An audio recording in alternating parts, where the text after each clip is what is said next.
see if this is working. Going live. It is time. And yeah, so let's let this catch up for a second, because you know how it is. Okay, cool. Seems to be working. Hi guys. Hi everyone. Wow. Suddenly I become popular. Thank you for all those people who are new to the channel, and to all those who've been here for a while. You know I love you being here. It's been great. I hope that the people who are coming on now understand that this Dewitte thing can't last forever, and I will go on to different topics. I'm going to go back to discussing auditors. Speaking of auditors, Nathan Nathaniel is in the chat. Hello, Nathan Nathaniel. We met the other day in person. We're going to do a socially distant audit, where we're going to go, you know, see what happens. I felt like it would be nice for me to tag along, since I give them so much flack. I might as well get involved in it a little bit more than I already have. I've already done it once. I've done the audit once. I've done a cop block once. Not a cop block, a cop watch. I would never do a cop block. For those of you who don't know what I'm talking about, it's fine. Don't worry about it. Those of you who do, something to look forward to. Yay! So today, we're going to be watching Day in the Life of Jeremy Dewitte. Motor 1 takes a lie detector test. That's his newest video in his Day in the Life series, him being Jeremy Dewitte. I have not seen it. I don't pay that much attention to his Day in the Life videos until people tell me to pay attention. I figured it'd be fun to go over this one for the first time with you, just like I did with the last one. And we get to comment on it. And if I catch him in a lie, I get to hit the little lie button. Although this one's not going to be directed directly at me, so it's probably going to be less prominent. What is my favorite color? I'm going to give you a guess. I'll give you one guess what my favorite color is. So, hello, everyone. Corrections 101. Thank you so much for reporting for duty. -37. For those of you who are like, -37, what does that mean? It's the score that Jeremy got on his first polygraph, which was administered by someone that Jeremy said was an absolute professional on stage during commercial break, after he had told Dr. Phil, like, what if it was your wife who had died? Dr. Phil's like about to backhand the dude. During commercial break, while Jeremy, I don't know if he's realized what he's done and how much he's turned Dr. Phil against him, he goes, well, your polygrapher is really good. You should keep him around. Failing to realize that the reason Dr. Phil used that polygrapher is because his old polygrapher that he usually used was dead. So read the room, dude. Who just sent me the $5? Matthew, thank you so much. You guys can easily derail me with donations. So if you enjoy that, by all means, I'm not going to stop you from donating money. If you have questions that you want answered, put them in a donation. Otherwise, you know, if I see it and I like it, I'll answer it. Serial Hobbyist, thank you so much. Yes, are you the one that emailed me? I'm pretty sure you're the one that emailed me. Thank you so much for your donation. It's good that I'm reaching Canada. A lot of similar things happening in Canada and the United States legally, as far as certain topics I discuss. And I'm not that far from Canada. So, lovely place. Gets kind of cold. A lot of moose, you know, up in the Great White North. But I'm rambling now. If you don't want to donate, but you still want to support the channel, I do have a merchandise store, and I do now have a PayPal, which is not run by me. It's run by my moderator. Should sort of keep me from abusing your donations, and then she can skim off the top whatever she thinks is appropriate for the work she puts in, because she puts in so much work. Oh my goodness, thank you so much, Rennie. Funny lady, thank you so much. I appreciate it. Thank you. So we're going to get into this because I've rambled for very long and I'm talking kind of fast because I know there's a lot to talk about. We're going to watch this video, and someone's going to call me out on it, so I'm going to say it right now. I'm going to be stopping the video. I'm going to be starting the video. I'm going to be putting my face in there, his face in there. I'm going to be talking over him. That is intentional. Volume's a bit low. Oh, yes. Call me out for the volume, by the way, because I have no idea. I can't hear myself. That is as high as I can make it. Let me do this. I'll just have to not move my head too much. Pull the mic a little closer. You got it. So, I'm going to be cutting back and forth. I'm going to be talking. I'm going to be interrupting this video. If you want to see the video uninterrupted, watch it on his channel. Search Day in the Life of Jeremy Dewitte. Motor 1 takes a lie detector test. However, because I'm using his video, if I want to prevent him from being able to copyright strike me, I have to make it transformative in nature. So it has to be basically a commentary on what it is. I can't play it for too long. So there's going to be a bunch of that. This is probably going to go on for a while, this stream. So, now you know. Anyway, let's get into it. Maybe. All right, we're going to mute that because that is definitely... Stop it. There we go. Music I can't use.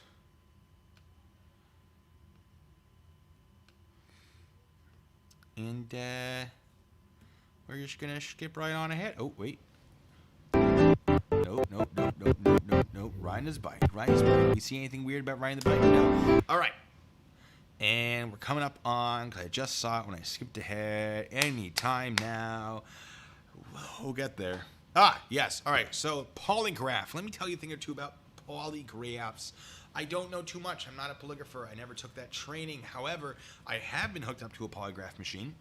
And I have been the observer for a couple of polygraphs where I was in the back room behind the two-way mirrors watching it. And I definitely did not fall asleep during one of them. What are you talking about? It's not my fault. It was in a different language, but it also never happened. So, anyway, I don't know what you're talking about. So what I'm seeing here, I'm going to tell you what I'm seeing. Is that chair he's sitting in, if it's the correct chair. If this is all legit, we're going to assume for the time being, because I have no reason to believe otherwise, that this is legitimate. That chair will sense movement. He has something being hooked up to his fingers, which will sense a heartbeat. He should end up with something around his chest to detect breathing. What else? Oh, there will be an arm cuff, if I remember correctly. And also Jay Fraser says, not admissible in court. That is true. This isn't going to help him or hurt him. The Dr. Phil thing is not going to help him or hurt him. It's just good TV, and it's very interesting. I don't put much stock into a polygraph. It is useful to direct where an investigation goes, but when it comes to actually proving someone guilty or innocent, absolutely useless. So, there you go. So we're gonna keep watching. What's he doing? Yeah, don't care. Cool. All right, he's got on all his fingers. They do have the chest thing. That's good. And these readings on this computer here, let me actually show you guys. I'm sorry. The reading on the computer, no idea what any of that means. Not a clue. So don't ask me. I'm not going to be able to answer. But you notice Jeremy's still wearing his little American flag thing. It's fine. It's whatever. He can do that. A little giggling out there. Yeah. Doing his thing. All right, there's the pressure cuff. God, see, I called it. I know a thing or two because I've done this before. I've been a part of this. All right. On my breast, so I mean. Wait. Like trying to feel your biceps. Just feel on my breast, so I mean. Right. I'm just looking for any excuse. Right? Yeah, right. Oh, they're so friendly. Perfect. I told that to one of the arresting officers because he's been giving me tickets for 10 years. I said. I'm going to guess he's been giving you tickets for 10 years because you've been committing traffic violation for 10 years. This is something that I want to bring up anyway. Excuse me. Sorry about that. Also, Matt, thank you so much. Very rare that the polygrapher shows the screen, goes to his credibility. That is, I don't know if that's actually weird. It is interesting. I hadn't really thought about that. It looks like Jeremy has... he paid money, $600, what I'm seeing in chat, to do this. I don't know if that's true. So he paid the guy for his time. $600 seems like a lot. Did he pay the guy for that result? I couldn't tell you. Is it a possibility? Yes. There are a lot of questions I have going into this. I actually want to list out right now.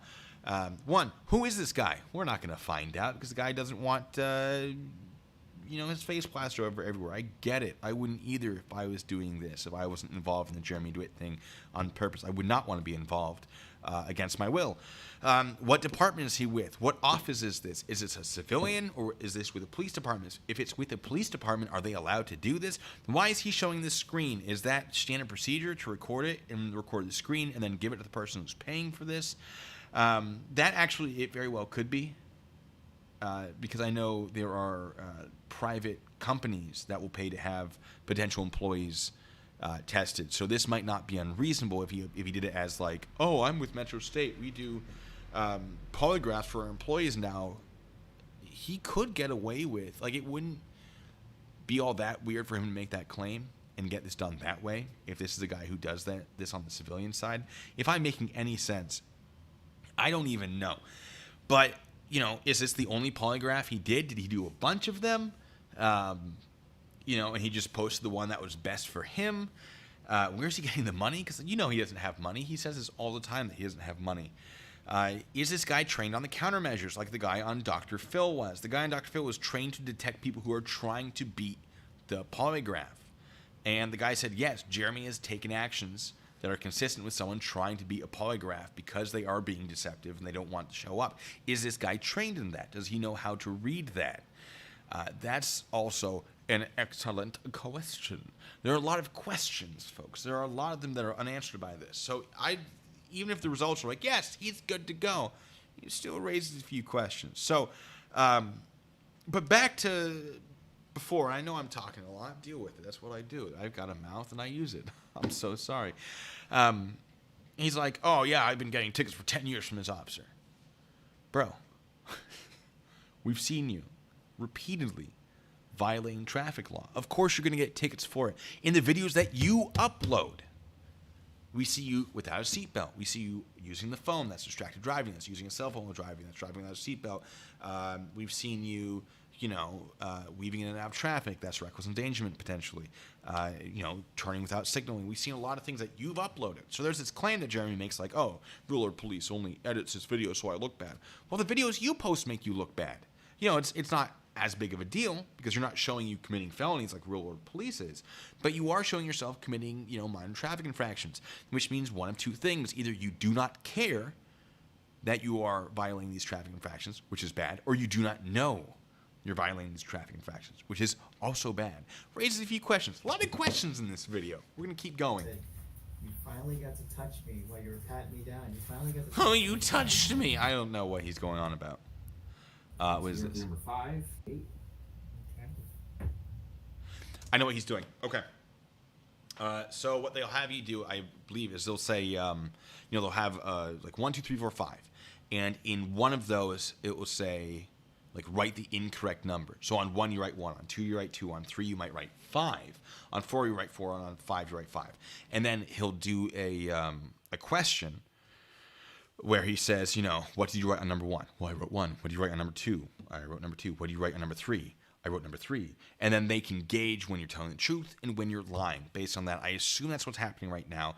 MozDef08, thank you so much. Do I think his wife is part of the insurance fraud? I don't really think his wife has any idea what he's doing. I think he's convinced his wife this is how it works here in America. And I think one of the reasons she got so mad at him is because he is lying to her about, how to register vehicles and all that. Mufsipal. I hope that's how it's pronounced. It's amazing.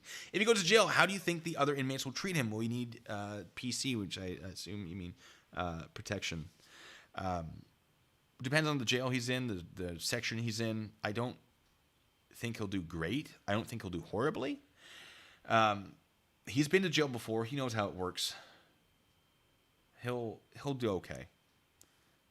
KG1. Good evening to you, too. We're going to keep going. Yeah, getting a baseline. Thank you. That's what I was trying to think of. I'm doing this off the top of my head. Yes. So let's keep checking out what we're doing. James, I'm sorry. I got interrupted, but that's okay because it was for money.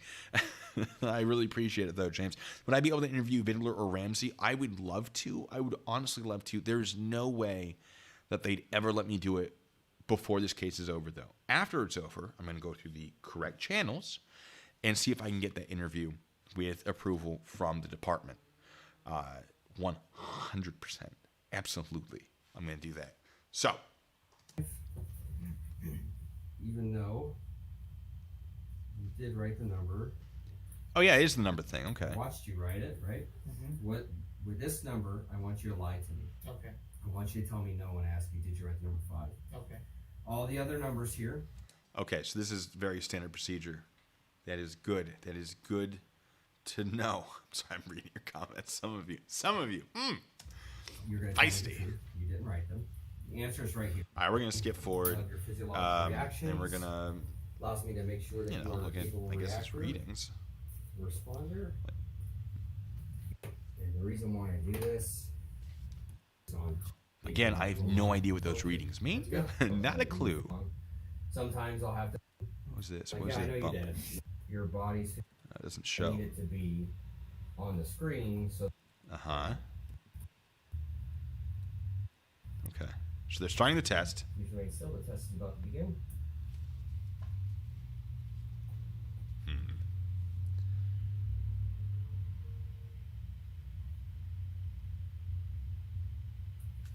He's staying very still. That's good. His breathing seems controlled. That's good. Those are also things that someone who's trying to stay very calm would do. Now, does that mean he's making attempts to stay calm to beat the polygraph? I don't know. But he's not shifting around. It's not something you want to do during a polygraph because that shirt will pick up those readings. And you don't want to be breathing all weird because that will also be picked up. So it will read your heart rate, your breathing, your shifting, possibly your sweating. I don't know if they have that on here. Did I cover all of them? I don't know. Doesn't matter. Regarding the number you wrote, did you write the number 2? No.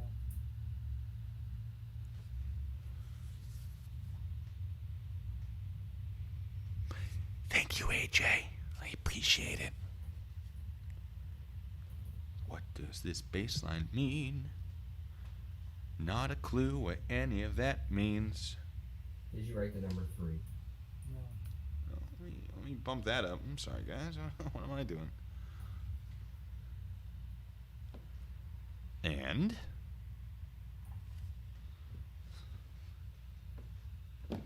takes a while. Polygraphs are long.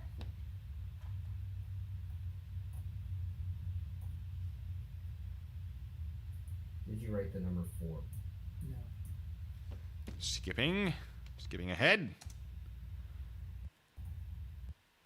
No. Oh, wait. Did you write the number 5? No. I think that might be the one he lied on. I can't read any of that. I have no idea. Not a clue. This is meaningless to me. Number 7. No. Oh.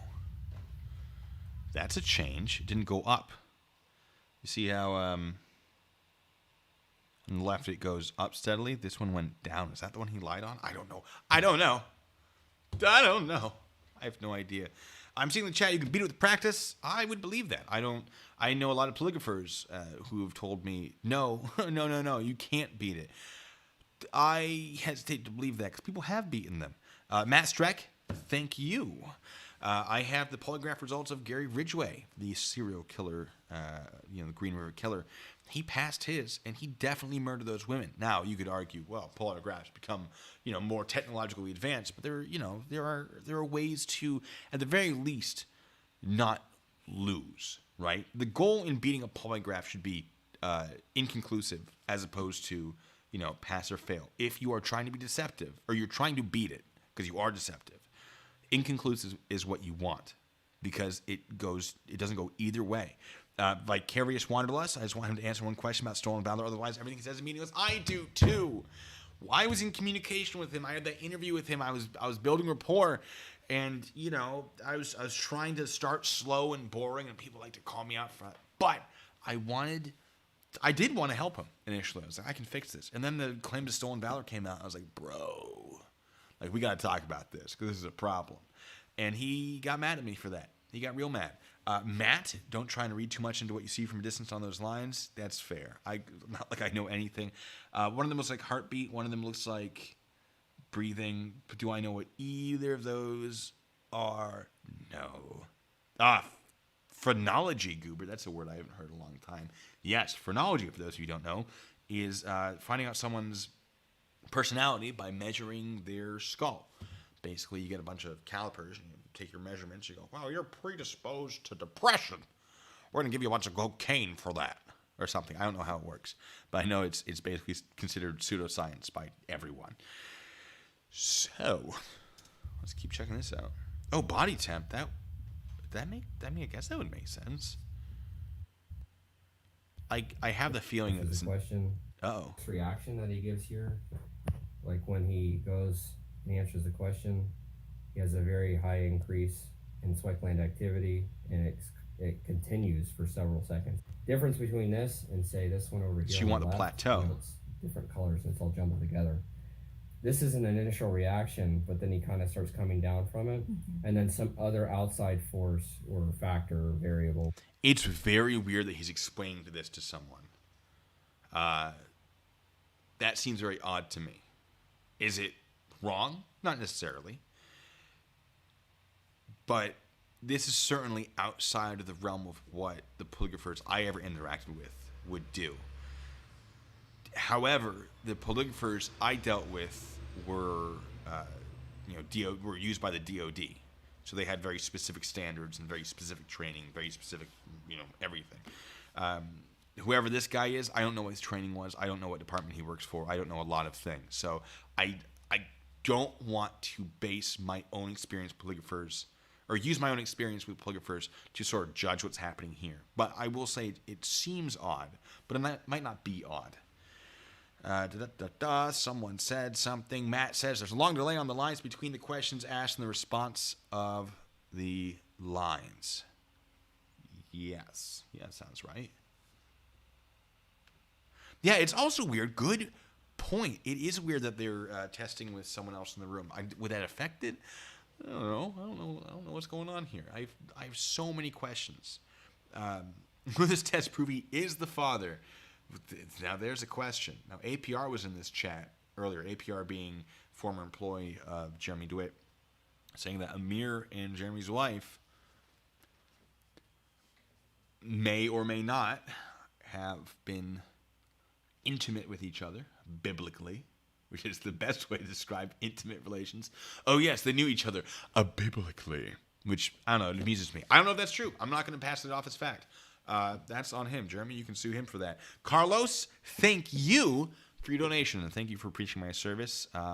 It's almost nice to hear. Occasionally I like not being able to fit into a room because my head gets so big. It gets swollen. Ego. It's a joke. No, it's nice. Thank you. I really appreciate that. Let's see. Let's keep going. Whatever you want to call it, is obviously affecting right here, whether it be Why is my foot pedal? All right. There we go. Right. That was weird. Or something. We're going to ignore that. We're going to pretend that didn't happen. The difference between one that is a continuous one is because it maintains and stays that way. What you does have that like a mean? good 8-second reaction for your sweat glands. You also had a break. Hold on. Oh no! I thought we saw the guy's name on there. Never mind. Don't worry. Pretty. Question. All right, I'm going to pause real quick. I'm so sorry. Have I seen the video Real World Police put out today? Yes, I have. It doesn't really do much. I wouldn't consider it a confession, but it definitely serves to show that Jeremy is aware that police think that he is police, at least initially. And if police have to ask if he's police, well, gosh, what about the public, right? The public's going to know less about what police look like than the police do. So is what he did in that, does that show him doing anything illegal? Not necessarily. But does it serve to discredit his claims that he goes out of his way to not look like a police officer? Absolutely. 100%. And when he had that video that we saw where he was like, oh, I used to be a police officer. His uniform and the police officer's uniform that he's talking to look incredibly similar. Well, yeah, but my badge is different than their badge. Cool. Can't see that from 30 feet away, dude. Don't know what to tell you. So we're going to get back to the video. Just got distracted because that's the point that I really wanted to make. Heavy increase of blood pressure, too. Yeah, they say I'm triple digit over triple digit. Yeah. Lately, so. Greg, oh my goodness, you beautiful individual. Thank you. Thank you. No. Thank you. I appreciate that. I don't have anything else to say, but I want to, Probably because of everything going on right now, yeah. All right, so that's our sim test, so everything is working just fine. Mm-hmm. Congratulations. Did you say congratulations? I'm sorry. You're a human, congratulations. Oh, you're a human, congratulations. All right, that's fine. Okay, a little joke. A little joke to calm him down. That's fair. That's not unreasonable for a polygrapher to do. David, thank you. I'm on the way home from a law enforcement officer's funeral that was in Tampa, Florida today, and thank God Jeremy was not there. No kidding. We're going to pause this for a second because I want to talk about something. You know how Jeremy's like, I'm going to say this fast because I know this isn't the topic.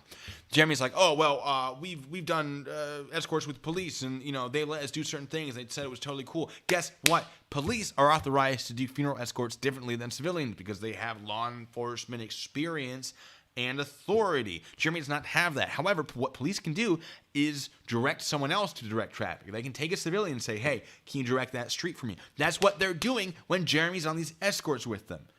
They're saying, hey, you're like temporarily deputized to control traffic for a second because you're with us. You're under our authority and we are responsible for you. When the police are not there, when there's not a law enforcement agency working with him, he cannot do that.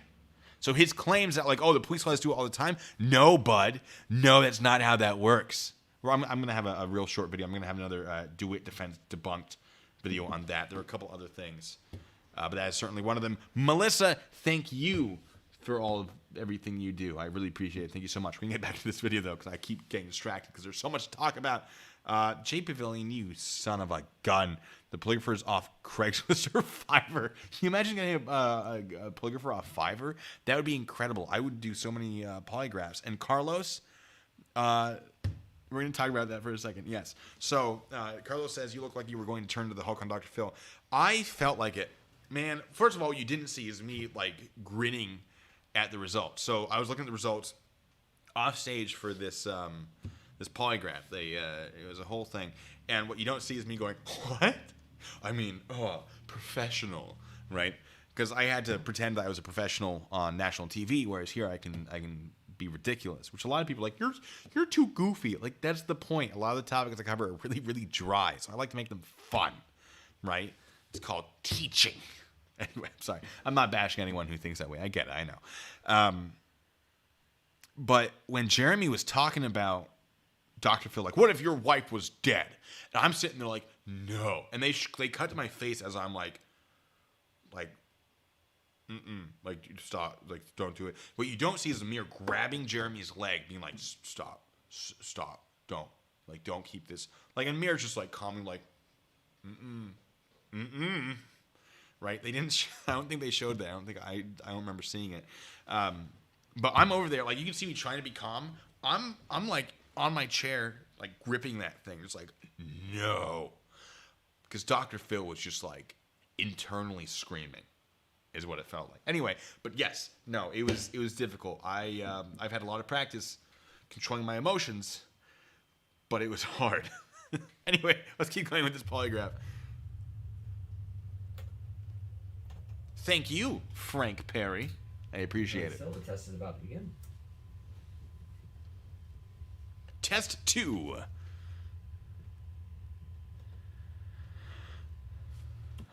Is this the month of February? Yes.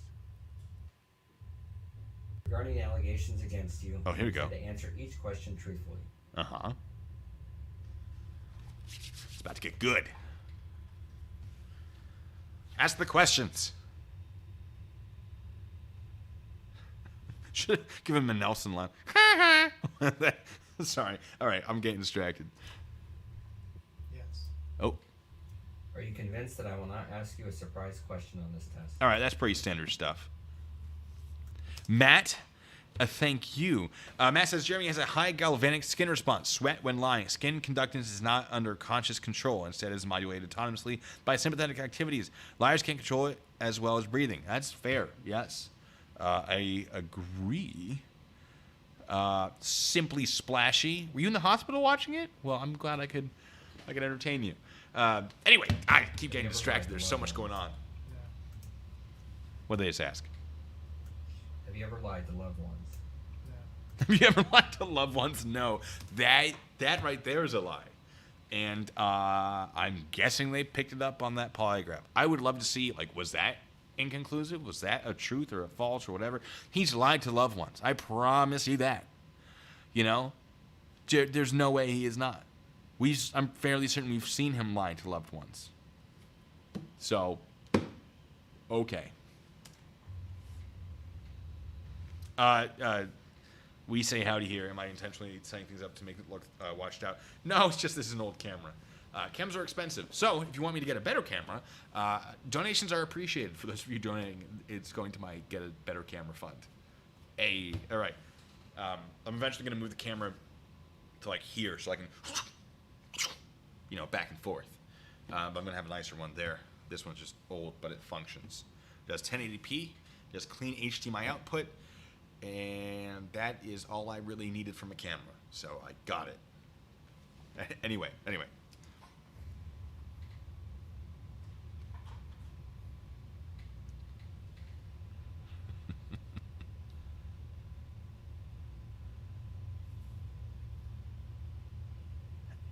Have you ever knowingly misused or given funeral escort rights to appear as someone empowered by law enforcement? Ooh. No.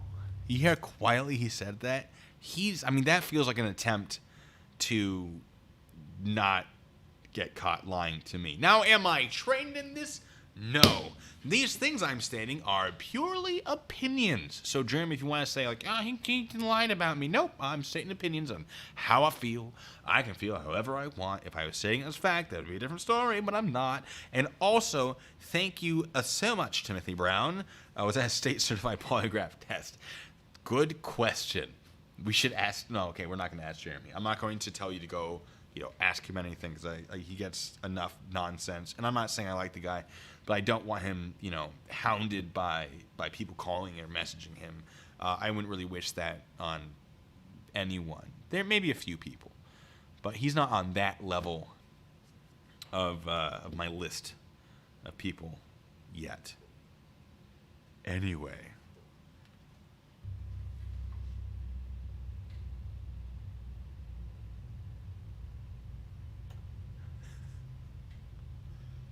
If I was a professional wrestler, would You ever lied about your finances?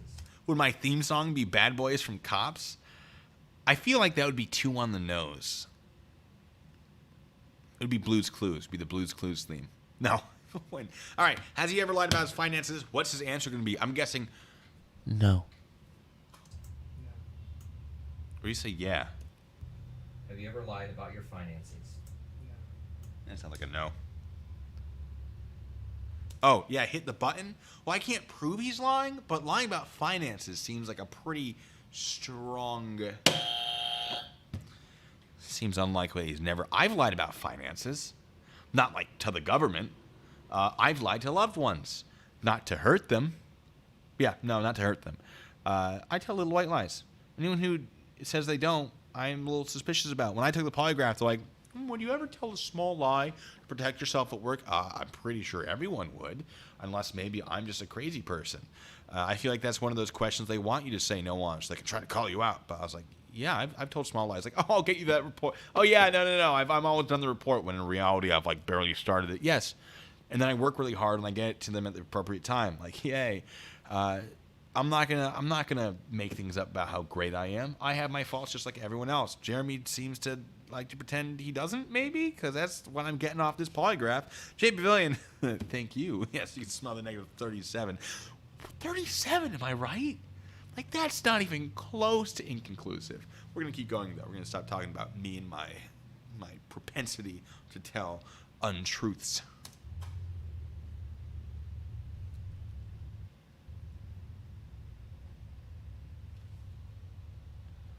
Is this really you, Jeremy? In the course of your duties, have you knowingly used authority exclusively given to law enforcement officers? Well, we know that one's a lie because he has used that authority because law enforcement has given it to him during certain escorts. So, I mean, it's possible to tell something truthful because you don't remember. Like, oh wait, no, that wasn't true, but I thought it was at the time, right? Like, that's fine, but we know that he has used law enforcement authority because law enforcement has given him that authority for funeral escorts while he was working with them. Because they can do that. When they're not together, he cannot use that authority. So, I don't even know, man. I don't even know. I want to know where these questions are coming from. Did he create these questions? Did the polygrapher create these questions? Like, where, what? Don't know. I don't know. Thank you, Gia. Thank you for being you. as well. And James K. puts the fun in funeral. Never gets Are you old. afraid that I will ask a question on the test that we have not talked about? No. Why are they going back? Didn't they already? No, they asked, are you afraid I'm going to surprise you? The question. I'm guessing they're just getting like another border, or I don't know. That's is that weird to put halfway through? I don't know. I'm not an expert polygrapher. I've only been around them a few times. I've taken a polygraph test. I've watched a few polygraph tests. I don't know. No, well, Simply Splashy, I'm glad you're here. I'm glad you're not. I hope you're not dying. I hope you get better, if you haven't already. So let's keep watching this polygraph. I feel it's just. Hold on. Or lie to make yourself look better? No. Oh my God! Are you kidding me, dude? Like, yes, you have. Yes, you have. Why do you tell people you were in the military when you weren't? Is that not an attempt to look better? Weird. Kind of odd, isn't it? A little bit strange. Am I the only one that thinks this? Like, we're getting another one for that, because that's an absurd answer.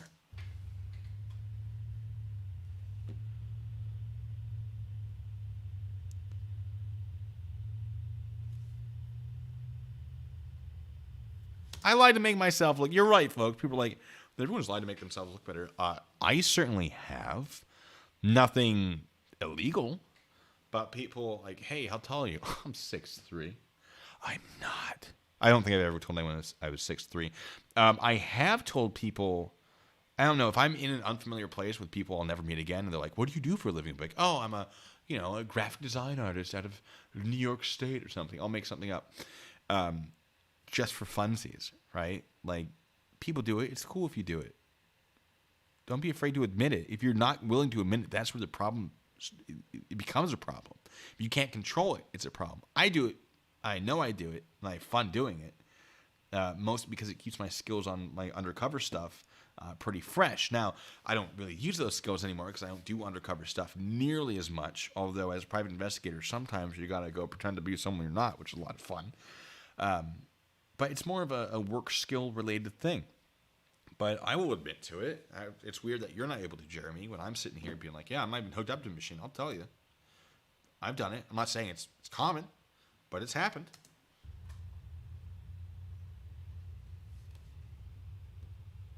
What's your next question? Have you falsely presented yourself to a citizen as someone empowered by law enforcement? No. Yes, you have.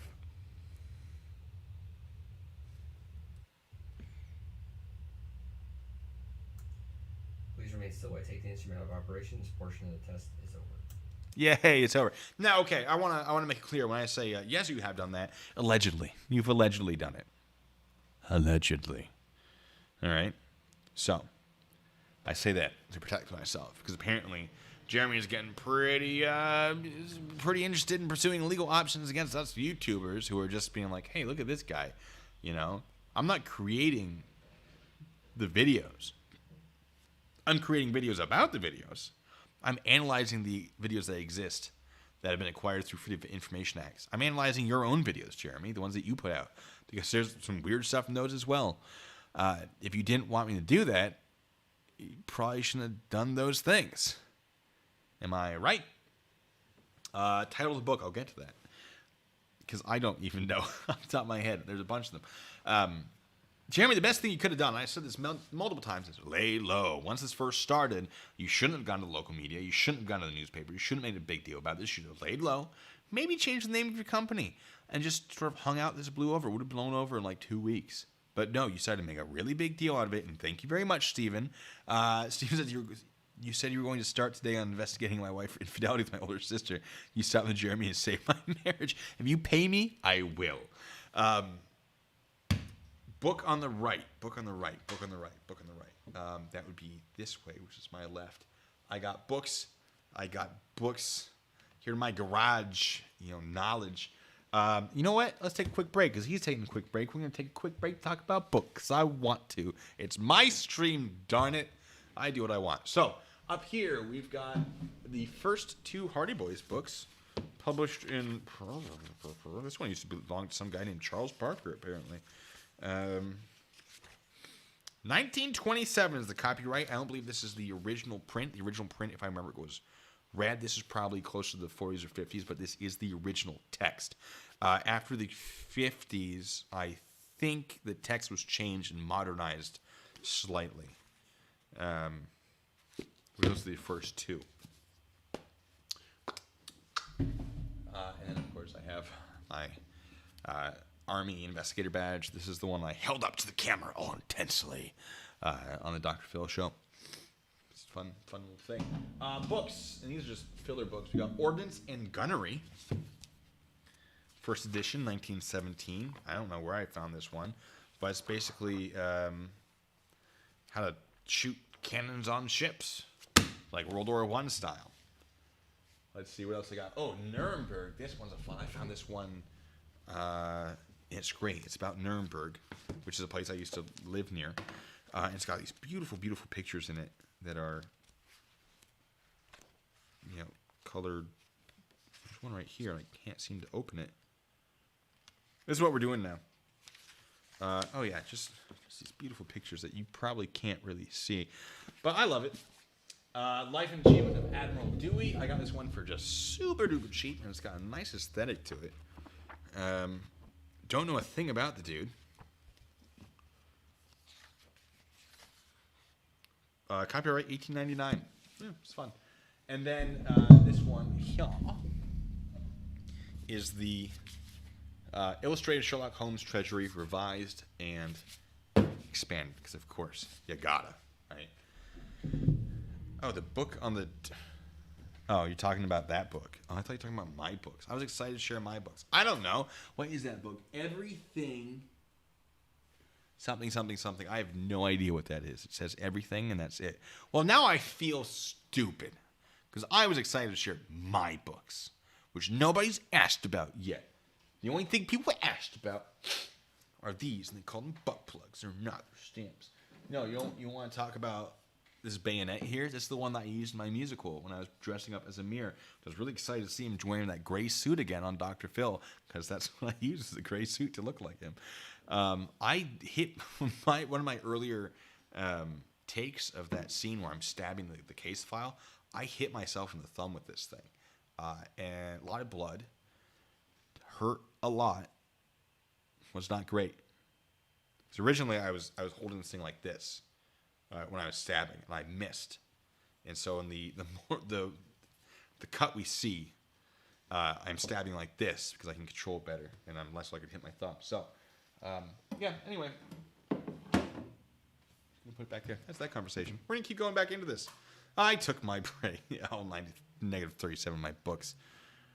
Yes, if you want me to have more books, please donate to my PayPal. All right, round three. Yep. Round 3. They're increasing the pressure in the cuff, and that thing gets tight. Like, you get your blood drawn, or your pulse checked, or your whatever they do with those cuffs. It's on for like a second. It's not that bad. You have that on there for 5 minutes. Oh God, it's bad. Like it hurts. It's super uncomfortable. Is that an urn to your left or right? This thing? That is a lantern. That's what I used in my my ghost hunt video that no one ever watched. Yeah. That's all I have. Other than some books over there. Yeah, why is his name spelled wrong on his uniform? Probably so that when people look up Dewitt spelled that way, they don't find, sex offender J. Dewitt. That would be my guess, because he has a bit of a history with registering names incorrectly. So, for having the wrong name, he gets the liar button. Matt Streck, thank you. There shouldn't be any books, papers, or other distractions like crazy girlfriends recording in the room during a polygraph to give the subject something to focus on. He should also have his hat off. He hides behind it. I would agree. I think when I did my polygraph, they probably had like papers and books or something, but having the girlfriend in there is weird. But if Jeremy's paying for it, he gets to decide, what the rules are. This isn't going to a government agency. This is going to his agency. Again, I assume he's saying, yes, this polygraph is for my company. We do polygraphs now, or something, and use that as the pretense. I'm just guessing. And then if he's paying for it, he gets to dictate the rules. And then, whatever the results are, it doesn't matter because this is literally something that he is buying. Why would it matter? I'm not saying he bought the results, but he's paying for the test. He gets to dictate the circumstances of it. And if they advise him, well, it's not going to be as accurate, will he care? I don't know. It is weird, though, isn't it? What was that? Oh, that's a chair. Yeah, having SORT, Special Operations Response Team, also super weird. Test. I don't even want to listen. That I will not ask you a surprise question on this. Surprise question, blah, blah, blah. I don't know. This isn't the most exciting video. So I'm trying to keep it interesting. Hi, Claire. During the course of your duties, have you knowingly used authority exclusively given to law enforcement? I'm going to call him out for that one. Whether or not it's true, I'm going to call him out because I'm pretty sure it is. Again, every time I call him a liar, it's allegedly. So I think they're just asking the same questions in a different order. We're going to skip ahead to see what he's claimed. And then you guys can just talk to me and ask me questions. I can't even tell what's going. It's just nothing's happening. Does marksmanship medal have pepper ball? I will answer that one, actually. When I was on stage, if I remember correctly, it had machine gun and rifle on it. Neither of those are things that he could own, and machine gun is just absolutely absurd. Even a police officer wouldn't have a machine gun. They'd have at best an AR-15 or shotgun or sniper rifle if they're that kind of officer, if they're that kind of agency. But a machine gun? Probably not. Like MP5 for a tactical team, if you want to consider that, well, that'd be a submachine gun. I don't know if Army qualifies with submachine guns. CID does. CID used to. They used to qualify with MP5s. I don't know if they had the they put it on their ribbon, though, or their marksmanship badge. But yeah, no, and that's not even worth calling out, really, because it's just nonsense. None of the stuff on his uniform is anything. It's just stuff that he thinks looks cool and makes him look like a police officer. Yes, it makes him look like a police officer. Yes, he knows it makes him look like a police officer. No, none of those things are specifically prohibited by the statute. But you put it all together, and now all of a sudden it's not the individual pieces, which is what I said on Dr. Phil. It's the totality of the circumstance, which is a great phrase that people should use more often. JP Villain, yeah, I wish I could afford an AR-15. I could afford an AR-15. Nah, probably not. I'd have to get up some food, and I love food, so. I love the pepper balls, by the way. Those pepper ball guns, fantastic. Super useful. They're great for self-defense in the sense of getting away from the situation. Now, like a gun is great for stopping the problem entirely. I'd rather not have to deal with the legalities of that. I would love to have a pepper ball gun to carry on my person at all times. It would be great, or at least my car or something. If I need to get away, pop, pop, pop, pop, pop, pop, pop, I can get away. Cool, great, would love to. But I definitely would have the yellow one because it'd be stupid not to. I love food, OMG. That's true, right? So anyway, let's keep going. Yourself look better. Wait. Have you ever lied to make yourself look better? Once again, I can only assume, this is opinion, not fact, that his claims of military service were intended to make him look better. Or that spelling his name wrong makes him look better because people won't associate him with the Jeremy Dewitt that is the sex offender and will instead associate with Jeremy Dewitt, the person in front of them, who is actually the same person, but he's pretending not to be, which would be a lie. So, yeah, we'll call him up for that. I can't have any of your guns, Rennie? Nah, all right. I got these guns right here. Little 22 pea shooters. Moving right along. Yourself to a citizen as someone empowered by law enforcement. Wait. So I take the instrument out of operation. This portion of the test is over. Yay, it's over. Now we have audio. You falsely presented yourself to a citizen as someone empowered by law enforcement. Pass. Here's what's weird that I'm noticing. That audio quality is completely different from what we had in, the other video. Check this out. Wait.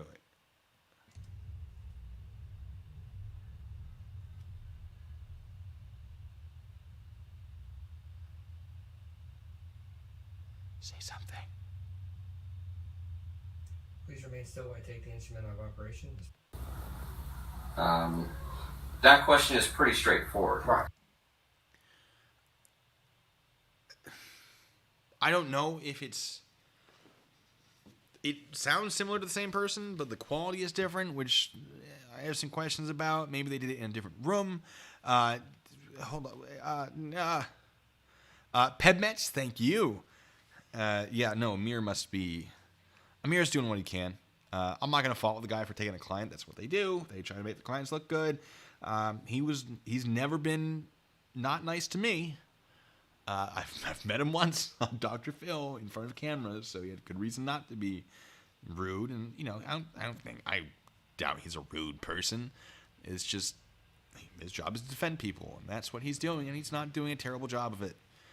Certainly based on the bail bond hearings, he's put forth some good stuff that I've been like, oh, respect. So, yeah, it's got to be difficult. Let's see what he passed and what he failed and what happened. Tom, thank you. Oh yeah, the pen. Yeah, they got me for stealing government property. I told the truth though. I was like, well, actually, I took home a jacket. You know what? I'm going to show you right now. I'm going to show you the government property I stole, but didn't actually steal.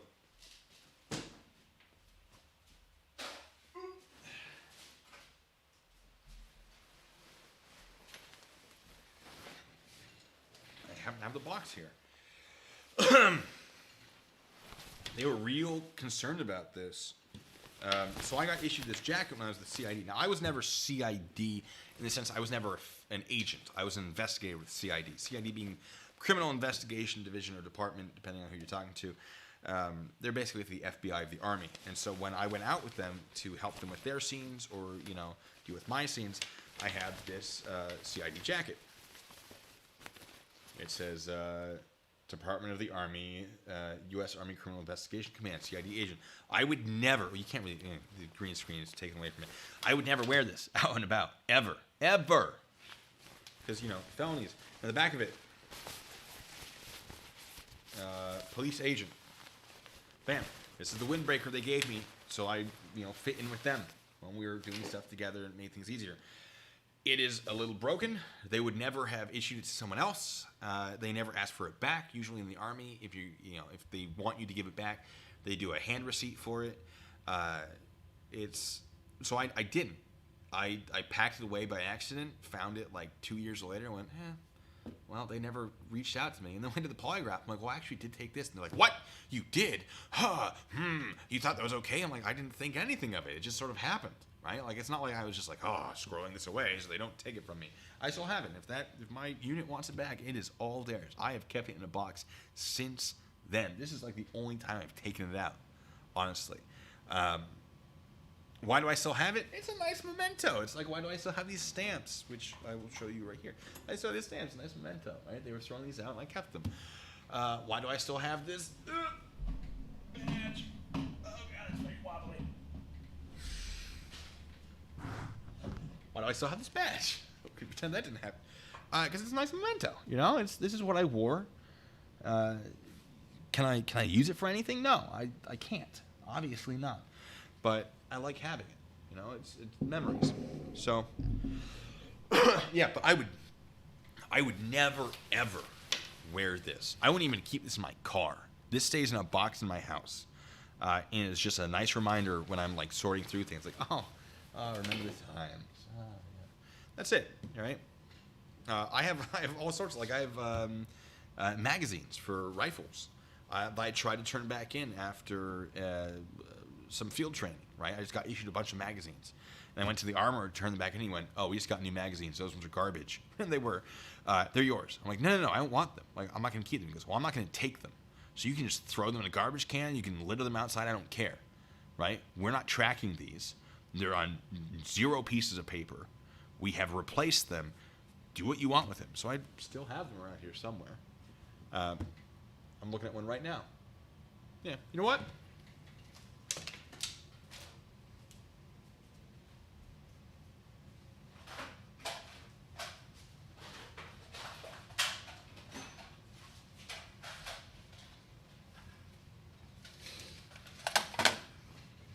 same box. The box is clear. I can see them.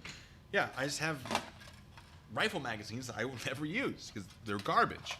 Because they've been used so much for Army training. The Army's like, we're getting rid of these. And their armor's like, I don't want to do the paperwork. They're yours. That's on the armor, not necessarily me. I don't really want these. If the government wants them back, take them. And the jacket. I kind of want the jacket, but if you need it, I get it. Right? If I shouldn't have it, I got it. I didn't, right? But the polygrapher is like, what? I'm like, no, it's not. No. 357. Right? Well, I got to keep them in case the government wants them back. I don't know. But am I going to, like, buy an AR-15, put those in there? No. Of course not. They're trash. But yeah, JP Pavilion, I appreciate that. I'm glad I inspired you. Anyway, but yeah. So I'm so distracted. Let's keep going. And it clarifies, have you falsely presented yourself? Right. Pass, no problem. Have you falsely presented yourself as a police officer? He says, pass, no problem. Okay. In the course of your duties, have you knowingly used authority exclusively given to a law enforcement officer? I'm going to say that again. During the course of your duties, have you knowingly used authority exclusively given to law enforcement officers? I don't like that question. Yeah. Every time we said it, the more I thought about it. Why did you say I don't like that question like a lower voice? What? Well, this feels very weird to me. This doesn't. I'm like getting all like, ugh. What is happening here? It's basically can be construed as during the course of your duties, have you used law enforcement officer authority? Well, per statute, like you're saying, I'm able to direct traffic. I get what he's trying to do. But he's not. What? Well, per statute, like you're saying, I'm able to direct traffic. He's not able to direct traffic. What am I doing? He's not. The statute in no way allows him to do that. The police have told him in no way he's allowed to do that. Everyone's told him in no way is he allowed to do that. He is not allowed to do that. Dr. Phil told him that. Like, everyone has told him he is not allowed to direct traffic, but he's doing that. That's why he's facing all these charges. What does he mean? Like, oh, I'm allowed to direct traffic per the statute. No, you are not. The only time you can direct traffic is when you have the police authority to do so, when they're there with you. Are you kidding me? What? So this, I am, wow. Am I getting some, alarm bells about whatever's happening right now? I get what he's trying to do there. What do you mean you can't see? There's nothing to see. He's trying to say, have you knowingly used, like, outside, Right, law like enforcement... if I pulled somebody over or use red, blue lights. Right. Right. The problem with that question is it goes into a portion that it's not worded great. It's Who came up with the questions? Serious paper shuffling? Serious face paper shuffling? Oh, serious face paper shuffling. I don't think I have any papers.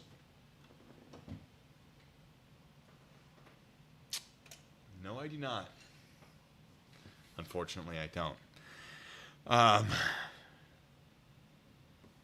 Yeah. So I don't know what the hell is going on right now. And don't think that I'm like upset because my entire world is breaking. No, there's something very wrong with whatever is happening between these two right now. leaves too much Is this prior to the test? to the imagination. If you get asked more than 3 times, it doesn't mean you failed. It just means you're getting more data. Right. What he basically was implying is, well, I just want to get more evidence against you. That's, Right. for lack of a better word, it's bullshit. You don't do that to people because then you set them up to fail. So You don't do that to people. So this guy's like, oh, you don't do that to people. You don't ask the same question 3 times. Which is basically what Dr. Phil did. What? That's not true. Jeremy got asked the same questions multiple times. Multiple times in this test. So he's saying that his own test is no good, or just Dr. Phil's test is no good. The guy Dr. Phil used is an expert. He is well known and respected. I looked up his name. Did I look up his name? I'm pretty sure I looked up his name. This guy's legit. So I don't know what this guy's talking about. And thank you, Matt. Why am I not showing what? There's nothing to show. the second that he asks you, I'm not showing it because I don't want him to claim like, oh, you're using the video, This makes it more of a reactionary thing, so you can't copy. I can show you time, you're riding you don't around. do that to people because then you set them up to fail. So the second that he asks you that 4th time, you're going to go, oh my God. Yeah, how can someone be a major for 11 years? I mean, how do you not rank up by that point? And how did he get major in less than the required amount of time to get it? That's my question. What's my take on Jeremy saying he was in an accident, coma, amnesia, as well as losing his son? Yeah, I think he's playing like, I think he's lying. Real world police said he had paperwork that showed that that is not what happened. Although it's weird that he has that paperwork. I'm not sure how he'd get that paperwork, because that you would think would be covered by HIPAA.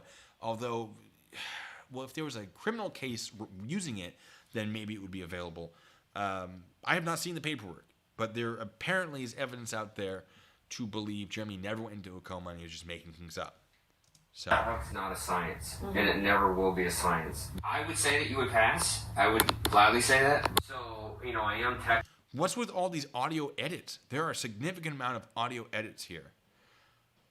I don't trust this. I trust this way less than I trust Dr. Phil. Technically a court-certified expert witness, so I Hold on. say that. So, I am technically a court-certified expert witness, so I could testify at any time in court. Fuck Dr. Phil. You can believe whatever. So I could testify at any time in court. Fuck Dr. Phil. What? What is happening? Oh, it's available in the insurance civil case. Got it. So, we have a clear bias, it would seem, from this polygrapher.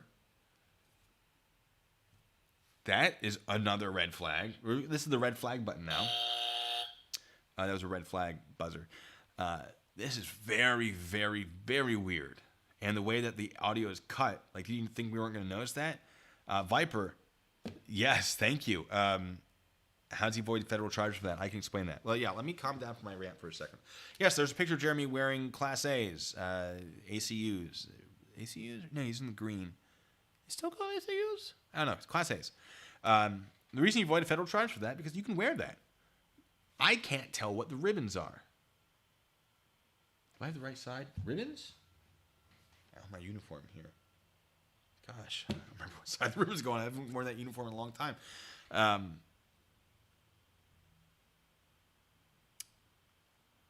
don't remember. It doesn't matter.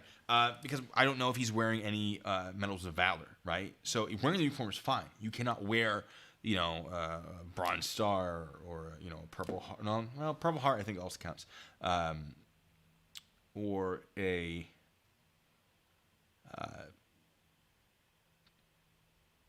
there are a few of them. Anything that's awarded for valor, you cannot wear. And we don't know that he was wearing that in order to convince people he was a soldier for personal gain. For all we know, that was a costume party. Matt, thank you. Yes, no, you're right. So it's certainly concerning. It's not I would not consider it enough to bring to a prosecutor and saying, "Hey, we're gonna go after this guy." I would not. It would be a great start to an investigation, but it would not be the final nail in the coffin, and it wouldn't make up a substantial amount of the evidence against him for stolen valor. For that, I would contact people that work with him and say, "Hey, has he ever tried to convince you that he was a soldier?" And then I'd say, "How? Did he tell you he's a soldier? Did he let you come to that conclusion? Et cetera, et cetera. How did that happen?" And if he ever at any point said, "Yes, I am a soldier," volunteer that information or answer that as part of the question, I'd be like, "All right, we got him. We got him, boys. Wrap it up." So, I don't even know.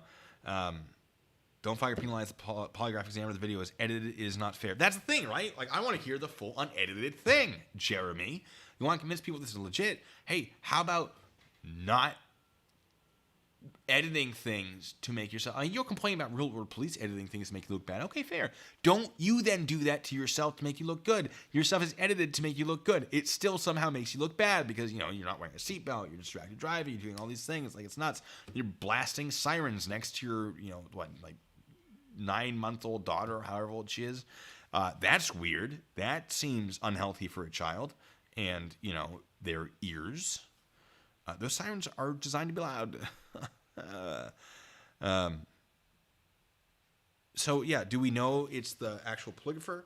It sounds like two people, right? Because sometimes it's a little louder, sometimes it's a little softer.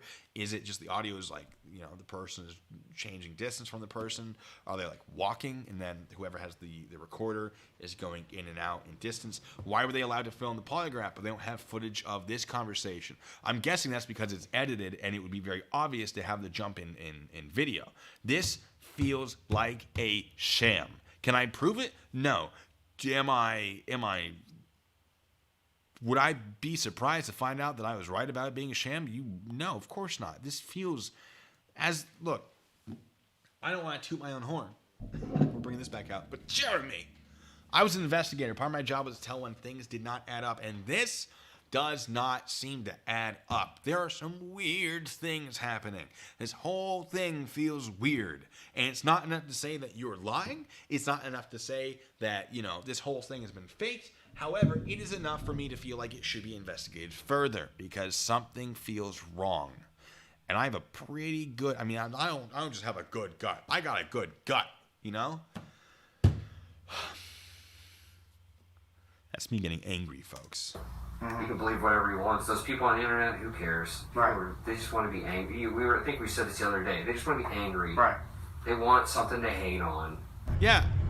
What's up, guys? I want something to hate on. Is that there's so much to hate on. Hey, why don't you tell us about your claims of military service? We know that he lied in this polygraph. We know that there were things that were lies. So what happened? Like lying to make yourself appear better? We know that he has. So did he pass that? Did they edit the audio so that he said you passed when in fact he didn't and he just took the clip from you passed from something else and threw it on? I don't know. I don't have the name of the polygraph examiner, unfortunately, and apparently Jeremy won't release it. I'm just hitting you up after my poly. Does it sound like Amir? Amir wouldn't be dumb enough to do this. There's no way. Didn't want to get into it too much. Hey, where's your seatbelt, bud? It's right there. It's on your left shoulder. It's not hard to take it and click it. You want to pretend to be a police officer? How about you start acting like one? Behave within the law. Stop uploading video of you breaking it. How about that? Why don't we do that? I'm not mad because he allegedly passed the polygraph. I'm mad that he appears to be lying to us again. Before I went in, didn't want to get my blood pressure up and stuff, but I don't. Okay. This is something I want to look into. How to beat a polygraph. According to Live Science. So here's how you beat the All right, test. Live Science Choose your heart says. rate, respiratory rate, blood. How can I say? Can you send me memes? My email, sergeantbluebacon@gmail.com. I know, taking drugs is allegedly a good way to make the results inconclusive.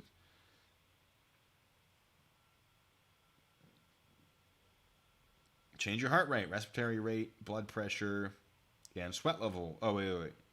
What? Oh, this is saying, this is suggesting that's too difficult to do.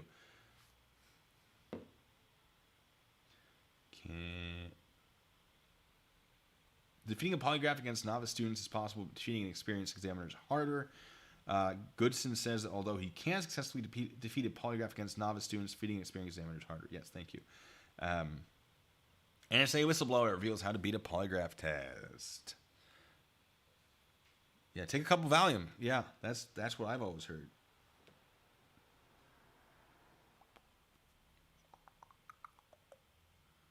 A person can trick the polygraph's pretest interview. The tester usually asks a person to answer questions they like to lie about.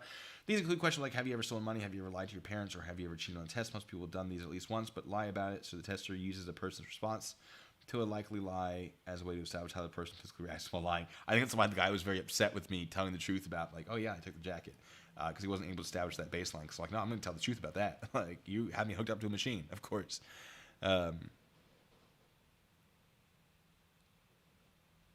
Okay. So, yeah. That would explain why the audio is all chopped up, right? That alone, the chopped up audio, should be the biggest red flag. To trick the tester, a person should lie in response to these questions like most other people would, but also bite their tongue hard while doing so. That way your response, your physiological response to lying will be much more extreme. So when you do lie, it won't pop up to that amount. That's so... Do you think he was doing that? That's interesting. Don't use that for real, guys. That would be potentially illegal. I don't know. I'm not telling you how to do it, but there are ways. There are ways to do it. We're not going to get into it because I don't want to be responsible. I don't know about you, but I can see my face and I know what time it is. So, but we're going to get it on the internet so you guys can see it on YouTube. But I passed easy. And we did see it, and we saw that the audio was all chopped up and edited. Raises a few questions, bud. We're gonna get up. And the fact that you didn't include the video with the audio makes it that much, well, I'm not saying more likely, but it's a pretty good indicator because it's a lot harder to fake chopped up video than it is to fake chopped up audio. Viper 6, what are the chances of him beating all the current charges? Just about 0. There would have to be something enormous for that to happen. Just absolutely nuts. Is it possible? Yes. Fruit of the Poisonous Tree would be a great one, but they've tried that defense, and I had a video where I was like, no, that shouldn't apply. I think they're going to get him for some of it. I think he's going to beat some of the charges, or they're going to be dismissed in lieu or in the face of the bigger ones. I think he's going to get a few years. He'll probably get a nice long probation. I think he will serve some time in prison. But I think the state, or the prosecutor at least at the time, was very, very interested, and the judge as well, I believe, was very, very interested in keeping Jeremy from continuing to do this. So the probation was going to be very, very long. So, you know, Not too much because we don't want to put this guy on front. John, I don't even know what you said, but thank you. What do you say? I believe footage of Jeremy talking with the police officer about how he was a cop and his stolen valor proves Jeremy is a bad actor and a pathological liar. Thank you for highlighting this. I would call him a compulsive liar. Pathological liar implies a bunch of different things I could not prove, and it's, I mean, he very well might be. I'm not going to say you're wrong, but for legal purposes, I'm going to say a compulsive liar, because that's much easier to defend if I get slapped with a libel or slander suit, because, you know, one's spoken, one's written, and I've done both about him. So I will call him compulsive. That seems much, much easier. But pathological, it sure kind of looks that way sometimes, doesn't it? But thank you for your donation. There's something wrong with this kid. And that's an opinion, not fact. But it's a strong opinion that I hold. Front Street because all you fucking piece of shit trolls. Whoa! Jeremy! Children watch this channel. Probably not, though. I don't think children watch this. But they might. Someday. You calm down. He's getting mad, though. You can hear him get real mad. Like, his last few videos, he's getting upset. I think he knows it's crumbling around, you know, him. Man, he even said that, you know, Did he? flying into another state, Did you edit the audio to make it look that way? doing all the videotaping before and stuff. You shouldn't have been doing the polygraph for at least a week, on and on. Plus, oh, he's trying to say that all the stress of Dr. Phil made him fail the polygraph, I think. No, it would give you a higher baseline, dude. And you're the one that wanted the polygraph. You asked for the polygraph, Jeremy.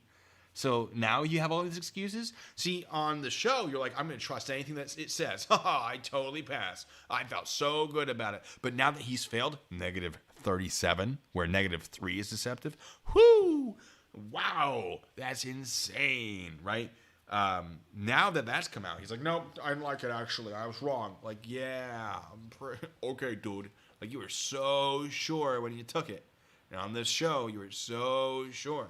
And I feel like we can trust my analysis of what happened on the show more than we can yours. You spread provably false things about it, right? Like, oh, he was kicked off. You were there, Jeremy. You know that's not true.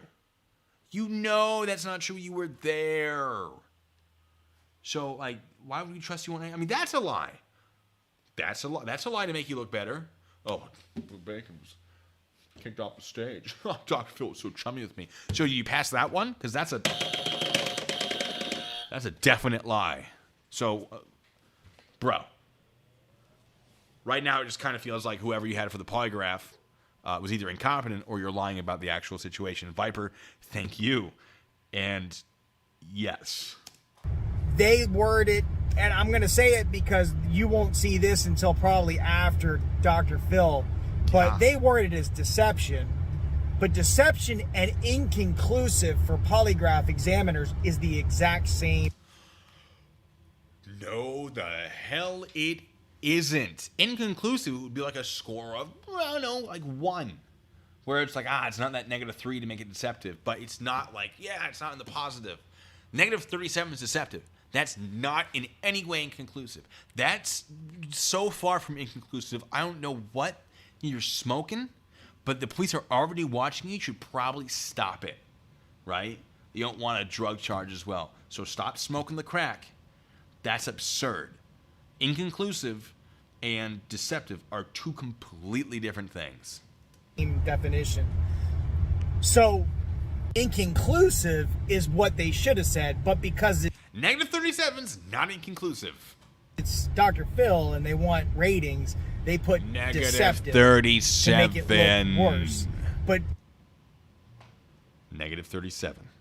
That's not deceptive. Or that is deceptive. That's not inconclusive in any way. Inconclusive would be like between 3 and negative 3. Negative 3 is deceptive. Anything below negative 3 is considered deceptive, according to the polygrapher, in the scale he used. Negative 37, deceptive. I never lied and I never misrepresented the facts. We've caught you in lies. There are provable lies. You want to talk about your military service? Let's start with that lie. We have so much evidence of you lying. There's that video of you being like, I never touched the girl. I only hugged and kissed her. She was like a niece to me. And you were called out by what's-her-face, Jennifer, being like, didn't you say you met her at a club? Because that's what he told me. He's like, yeah, I met her at a bar. And she had a wristband on. And it said she was 21, so I totally thought it was cool, and we hooked up. Like, oh. Because apparently that's not the actual story. Matt, thank you. Yeah, Negative 37 is his real name now. We're going to use that on a shirt, by the way. It's definitely happening. Thank you so much. Oh, we're going to keep going. And I actually passed the exam. Did you? The issue is probably more than likely on the California one, I have inconclusive readings because of my blood pressure and the environment that I was in. Okay, then why did you think it went so well on Dr. Phil before the results were read to you? Now you want to make all the excuses. But when it came before the results were read, you're like, I'm going to trust it. I like this guy. He was great. You should keep him. He's super professional. But now, all of a sudden, he's not. Now he's a liar. Now the environment was no good. But before, when I was there, I was there. When that happened, no, everything was perfect. It was the greatest situation. Keep him around. But no, you lost, Jeremy, so you had to go and pay for your own. Did you shop around again? We're going to bring up these questions. Did you shop around? Did you? Did you pay for those results? Did you edit that audio? Because it kind of sounds like you did, right? You're a liar, Jeremy. And I'm going to say that that's a fact. You are a liar. You can come after me for that one. I'm not going to say it's opinion. We've caught you in lies. We caught you in so many lies. That's what you do. I've talked to people who know you. You're a liar. Chance Scholl says you're a liar. APR says you're a liar. Photo says you're a liar. All these people who've worked with you, I'm sure I can name more, call you a liar. They say you are a liar through and through. I've seen the footage of you lying, and I will confirm, yeah, you're a liar, bro. Why would we trust this thing that you've cobbled together that feels very, very false? Just a real quick question. But in no way, shape, or form was I lying or giving false information. Deceptive and inconclusive is the exact same definition for a polygrapher when they're doing a polygraph. So, and he said the same thing, and you'll hear the audio. He's just as much as a professional, worked for the sheriff's office for many, many years doing polygraphs. That one I don't know, but I love evidence of it. Licensed by the polygraph companies and throughout the United States, whatever they have. JP Villian, we're going to have to use that DD37 form. We're going to talk. We're going to have a conversation, you and me, JP Villian. We're going to figure out what exactly that form would be. Would it be discharged from the military, or would it be failed a polygraph? DD37 polygraph failure acknowledgement form. I kind of like that one. The association. So ultimately, the same background as the other gentleman. But did he have that whole thing about detecting when people were taking steps to pass the polygraph? That's what I'd like to know. Because I feel like whoever Dr. Phil chose, Dr. Phil being national television, been running for 19, 20 seasons, probably knows how to pick a really good polygrapher, right? This is the guy that was recommended to him by his trusted sources, so probably pretty good at it.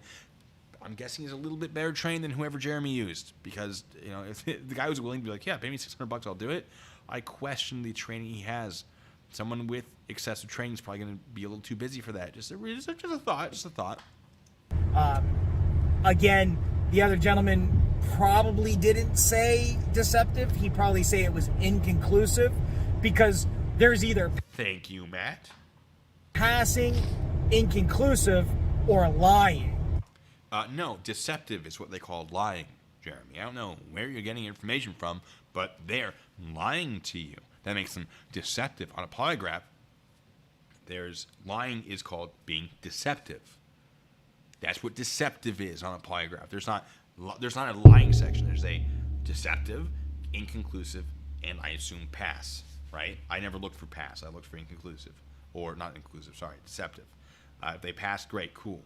I think it's pass. But it's not lying. There's not a lying section. Deceptive is lying. You're getting confused. You think deceptive and inconclusive are the same thing? No. Lying and deceptive are the same thing. Inconclusive, it's its own separate category. So wherever you're getting information from, it's wrong. Just like wherever you're getting, most of the information you use, wrong. Get better sources of information. And inconclusive is also labeled as deceptive, because that's the same definition for a polygrapher, because they can't verify if it's telling the truth or if it's a lie. Wait, so the polygrapher can't verify if it's a truth or... What are you talking? Hold on. I wasn't paying attention. Is also labeled as deceptive, because there's either passing, inconclusive, or lying. Just going to throw that one out there. Inconclusive is also labeled as deceptive. Thank you. Yes, it's no deception indicated. That sounds accurate. I can't confirm that. I'm not a polygrapher, but I do know it's not lying as a section. Because that's the same government checker, the read technique. Don't even get me started on the read. I love the read technique. Read technique is like my favorite. I don't use the read technique because if I say in court, I read the read technique, or I use the read technique, then they're going to ask me questions about how it actually works, and then it's real hard to defend it. But I use very, very, very similar to read technique. I love the read technique. And what is this, Arish? Whose name I always forget how to pronounce. But I know it's not Arash. We went over that. Thank you so much. Thank you so much. I mean, you guys have basically bought me a new camera already. That's actually not true, but this camera I'm looking at is like $1,000. Oh my God, so much. But you've gotten me halfway there. I don't know what YouTube is going to take out of it, but your donations today are absolutely incredible. It's just phenomenal. I know I'm being all blustery. I get it. It's just so nice, and I just want you all to know how deeply I appreciate all of your donations. Just all of them. So, wait. AR 670-37 authorized to represent 670. 670-37. That's fun. AR 670-1, by the way, folks, is the wear and appearance of military uniform. It's near and dear to my heart. I don't have the security clearance for these videos. All right, we're going to keep going. Definition for a polygrapher, because they can't verify if it's telling the truth or if it's a lie. It's inconclusive or deceptive. No. Inconclusive is when they can't tell if it's true or false. Deceptive is when you're showing indicators that you are lying. Carlos, I am definitely doing another musical. You better believe it. Let me know what you want in it, and I'll see if I can incorporate it. That goes to everybody. But... Oh, America first. Oh my God. I didn't remove your comment, but oh my God. All right. Arminius Invictus, not to stick up for J-Dog here, but polygraphs are total BS. There's a reason you can't use them in the court, and that's fair. Yes, the polygraph is not recognized as legitimate evidence in a court of law. It's very useful for directing an investigation. That's what I use them for. But they're not going to see the light of day in court. So is it possible that he's telling the truth about this and that he got two different results, two different polygraphs? Sure. Is it unlikely by that much? Because that was a hard fail. And Matt, you're you. I appreciate you. I just find it coming out of your shell this week. Getting angry? Bro, we're gonna have like a donation goal on these streams where if you hit the goal, I'm just going to start yelling and breaking things. It's definitely going to happen. I'm going to get some phone books to tear apart. I learned how to tear apart phone books.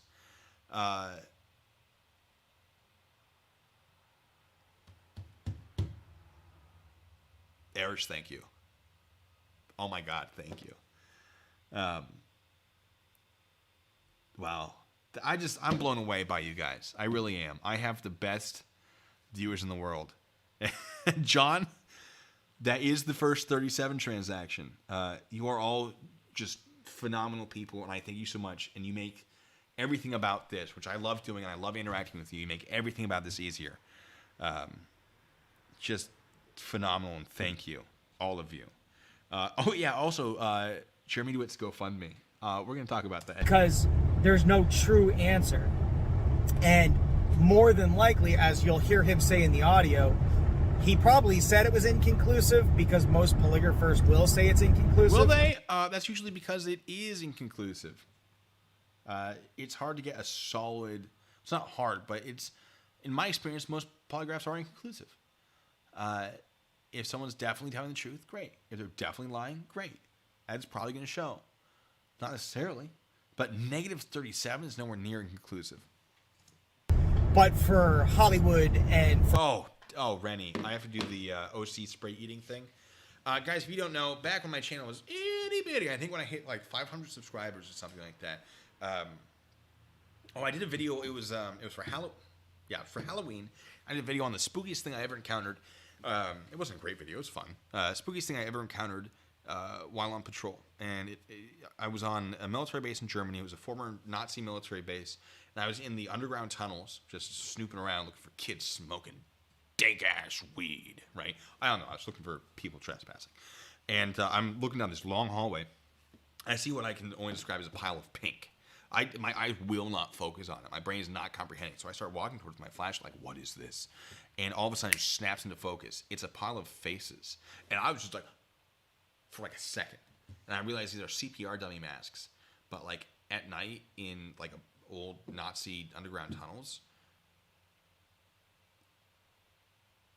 Griff, did he type that? Did he mean to type that? Is that 2 in the right place there? If it isn't, you let me know. We'll figure it out. But if that's the intent, good God, thank you. Thank you so much. Wow.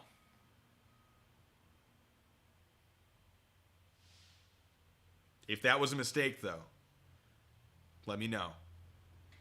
Oh. Cool. You guys are gonna make me cry. So anyway, I see this pile of faces. Now, this is a story and whatever. But then someone's like, you gotta...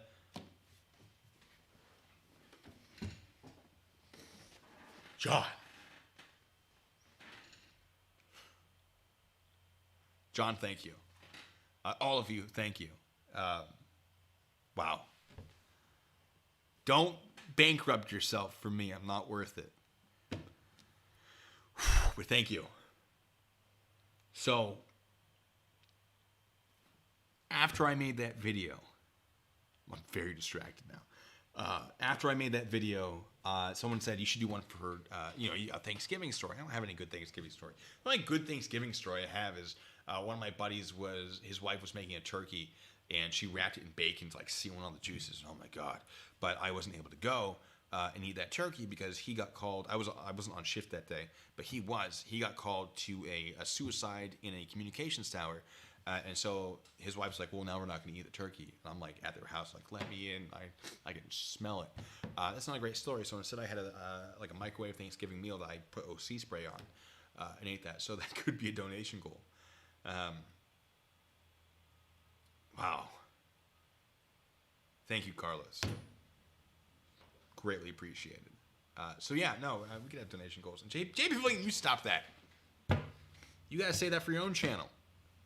And 357, you're all sending. I'm the new Belle Delphine. I'm gonna, you know what? I'm just gonna, for you guys, I'm gonna make myself like a boudoir calendar for you. Sexy poses with like police costume uniforms. Gotta start working out again. Anyway, let's see what he has to keep saying. Thank you guys for ratings, much. They listed it as deceptive. I know I passed, so that's all. Yeah, so good point. He's recording videos. You can see it in the reflection of of his sunglasses. He's holding the phone out like this. Not only is that obscuring his view, that's definitely distracted driving. That's using a cell phone while driving. And Florida doesn't really care that much about using a cell phone while driving. When I was there for work in December, like everyone's on their phone, and like here in Seattle, they're super strict about that. So it was very, very weird. Viper 6, thank you. Number of push-ups. I should start doing that. That should be a thing. 37 push-ups. Blue bacon bath water. DIY farm, thank you. Oh my God, the bath water. I'm not. Yeah, please get close onto that calendar. Oh man. Rennie, should I sell bath water? Group projects suck. First of all, you're right. You're right. But thank you. And Melissa, oh my God. Thank you. 15-6? Do you mean a internal investigation on a medically discharged soldier?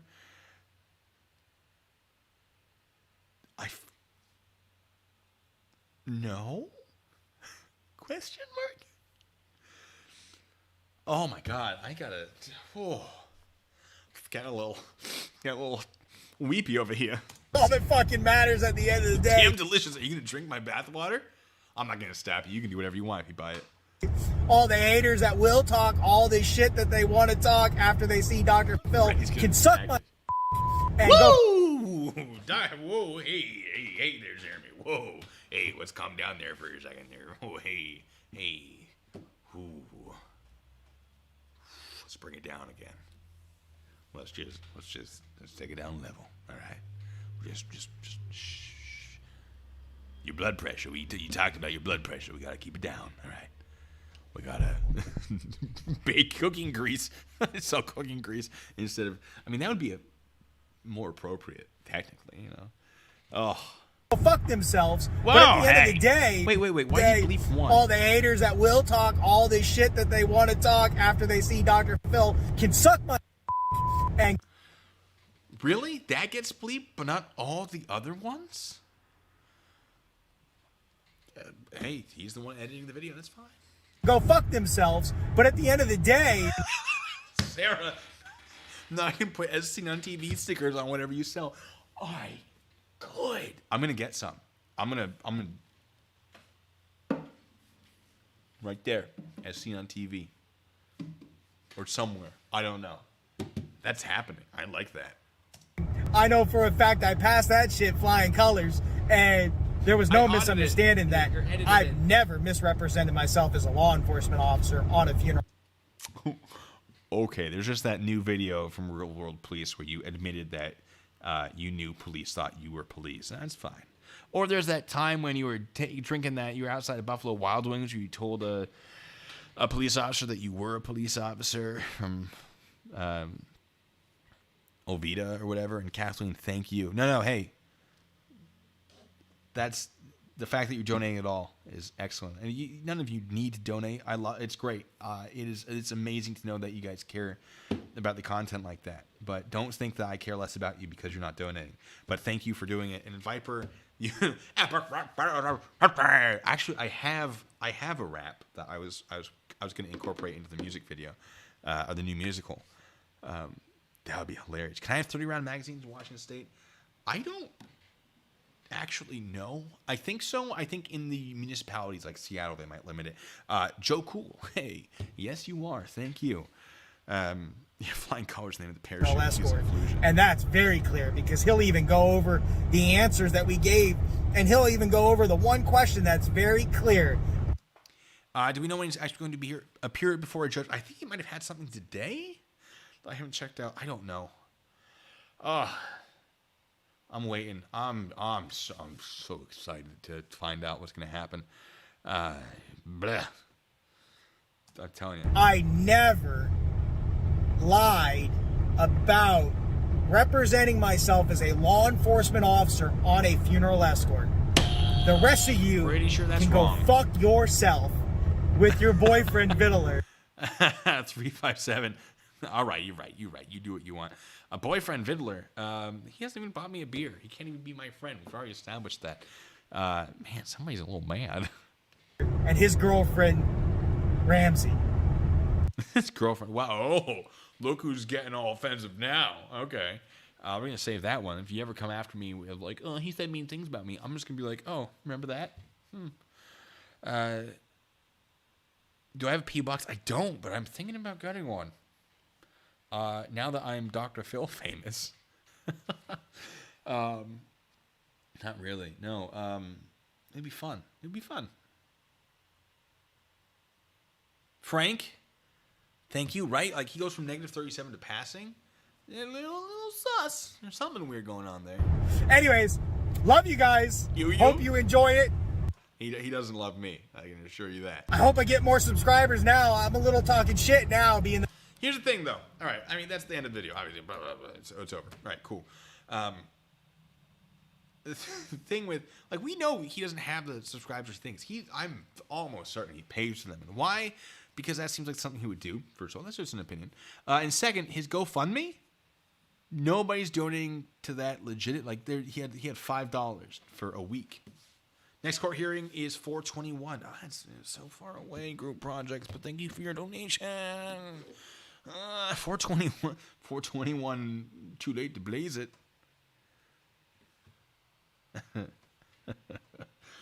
Where was who sent me? Who sent me the I have so many emails now. I don't remember what any of them were. Sorry, hold on. I gotta find. Where is it? Oh, there's that. Okay, no. Rennie, do you know where it is? I know I sent it to you. With Yeah, I know. I'm sorry, folks. I'm sorry. Anyway, someone sent me a list of like all the joke donations. It was amazing. Let me see if it's still up. You know what? We're gonna do a little bit of Googling.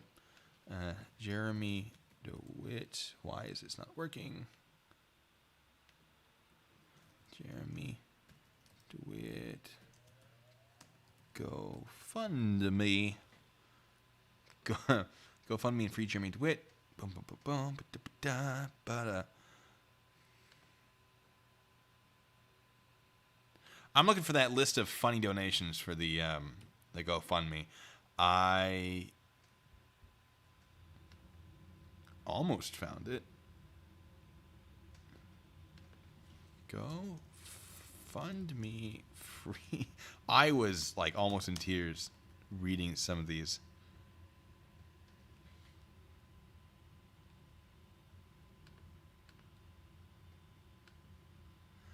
I can't even find his thing. Hey, Jay Pavilion. Hey, thank you.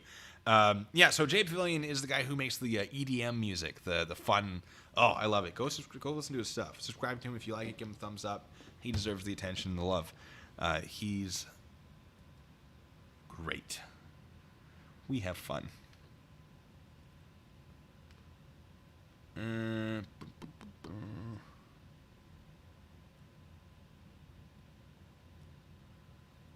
Why can't I find this? Nope. Can't find it. All right. But Rennie might have sent it to me. Rennie? I don't know. Ask me questions, guys. Talk to me. Talk to me, Goose. What's up? How you doing?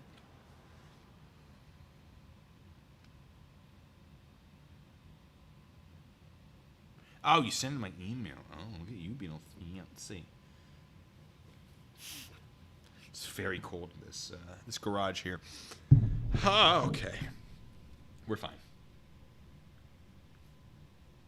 Does he need to register the YouTube channel since he's a registered sex offender? I don't think so, because it doesn't technically have like a place of business. Not a place, but it doesn't have like a physical location. Okay, donor list. Got it. Got it. This was sent to me. I don't know what else is there. What's going on? See, this is my favorite. Oh man. All right. Florida Department of Corrections. See you soon. Okay. They're all $5, by the way. Jeffrey Epstein. Ooh. I will answer that, Nighthawk, in a second. Jeremy's a pedophile and loves blue bacon. Now, hey, I didn't say it. They said it. I'm just reading it. Okay? Dr. Phil. Florida Sex Offender Registry. And my personal favorite, Stolen Valor Fund of Sexual Predators and Serial Impersonators of America. Phenomenal. So apparently he's been refunding all of these so they don't show up on his page because, obviously they're joke. I mean, they're money. It's money. I don't think he's really gotten that much legitimately, which is weird because he has like 4,000 subscribers. Certainly some of them who really support him would donate, but sure doesn't seem that way, huh? Weird. Maybe kind of indicative of someone who's paid for those subscribers. What's my email? sergeantbluebacon@gmail.com. Randy, if you'd be so kind as to put that in the chat. Funniest thing that ever happened to me as an MP, that's a difficult one. They mostly come down to like just ridiculous conversations. I will give you a good one. This isn't the funniest necessarily, but it is one that I personally enjoy. It's not that funny. But this woman, it would appear that she went to work and she didn't close her door all the way. So when she came home, the door was open. She called the police. And so we go in, we check the house. Right? All right, ma'am, it's clear. Like, what's up? Is anything missing? She goes, no, nothing's missing. Nothing. Everything's fine. Like, okay, so you think someone broke into your house? Well, I mean, yes. Okay, ma'am, there are no signs of forced entry. Is there any chance that you just left your door unlocked? I mean, maybe. Someone might have just ended up getting in on their own. Okay, but you said there's nothing missing. Yes. Got it. Do you think maybe you just failed to, like, close the door all the way? No, I would never be so irresponsible. Okay, that's what they almost say. And so she's talking. She's like, I don't know what to do, but we're getting kind of sick of being there. Not because, like, we don't care, but there's nothing we can do, and we got other stuff we need to get to. And we're like, ma'am, we get it. Yes, it's a concern. Yes, I'm sorry this happened. Yes, like, this is a very frightening thing. And she goes, well, I can't afford a security system. That's so expensive. Like, those cameras are so expensive. I'm not trying to belittle her or anything. But sometimes when I get, like, bored with the situation, I'll say something really sassy and try to pass it off as serious. When I'm, like, on duty, I have a very deadpan sense of humor, right? So you can't call me out for making a joke, but it's definitely like, what? It's just, being a police officer can be hard. And that's sort of what kept me going sometimes. So you see me, like, having fun, making jokes. When I'm out in the uniform, okay, yes, ma'am, here's a joke, right? I volunteered before I was in the Army. I did some volunteer work as security for a convention, and I had one of the VIPs, this voice actress, and someone walked up to her and handed her these like little clay figurines of her character on a magnet, and they were okay. And she's like, oh my gosh, thank you so much. And the person walks away and she turns to me and goes, these are so creepy. And I just turned to her, deadpan, just like that, and went, well, ma'am, you can put them on the inside of your fridge. And oh my God, it was the delivery. So I maintained that skill. And I told this woman, I was like, oh my God, let us leave. Just, ma'am, why not get a trail cam? $40. Get a trail cam. Mount it inside your house. Anyone comes through that door, they'll take a picture, right? Have a nice night. She goes, wait, that's the best idea ever. Like, oh my God, no. Where can I get one? I don't know. Walmart, Dick's Sporting Goods. I don't know. Like, we gotta go. Like, oh, that's so great. Like, I said that to just get out of here. I didn't think you would take it seriously. But I don't know. That's a funny thing that pops in my head. It's not that funny. There are definitely funnier situations. I don't know. Do we want another funny story? I could think of a better one. I got one. We were doing a drug MTT, basically a week-long course where we had actors and actresses pretending to be sources, pretending to be drug dealers, doing all this stuff. We used the military installation in Kaiserslautern to do this. It was a big thing. We went undercover with these actors. We cased various joints. We developed areas to do drug buys and all that stuff. We treated it as if it was real, but it was controlled by, whoever was in charge of this exercise. And in the final day, we had to do the arrests. And there were 2 arrests I got to be a part of. One was I was undercover. I was at a bus stop. I was on my phone. In reality, I was, texting updates on our subject, who was an actor. And I had like a fake blue plastic gun. And so our buyer what we had to do is we had to buy 3 times, which establishes intent in a court of law, right? Just buying once, oh, it was a mistake. Buying 3 times, yeah, good luck defending that. So we did 3 buys, and the I think our signal for bust this dude was the hat comes off. The guy was wearing a baseball cap, and he took it off like, hey, thanks a lot, and that was a signal. And James, thank you. Yeah, I was exploring it. Thank you, James. So he gave the signal, and I start running because I'm a little bit of a distance as like the lookout, see who's coming in and out. And I run, I get my blue gun out. And my job was to take down our source, right? Because when you have someone working with the police department, you want to take them down as if they are also a criminal not working for you, so that you can reuse them, right, to reduce whatever comes against them. And so I didn't see him; he was blocked by someone. So I had my gun out, and he was a little shorter than me. And I turn a corner, and boom, there he is, and my gun went into the back of his neck. I went, oh. I probably swore, right? Like, oh, yes. Grabbed him, put him down, right? Like, took him down, and was like, I know. And so, like, apparently someone was like, why is that man sticking a gun to the back of that dude's neck? Like, it's not, it's training. I'm sorry.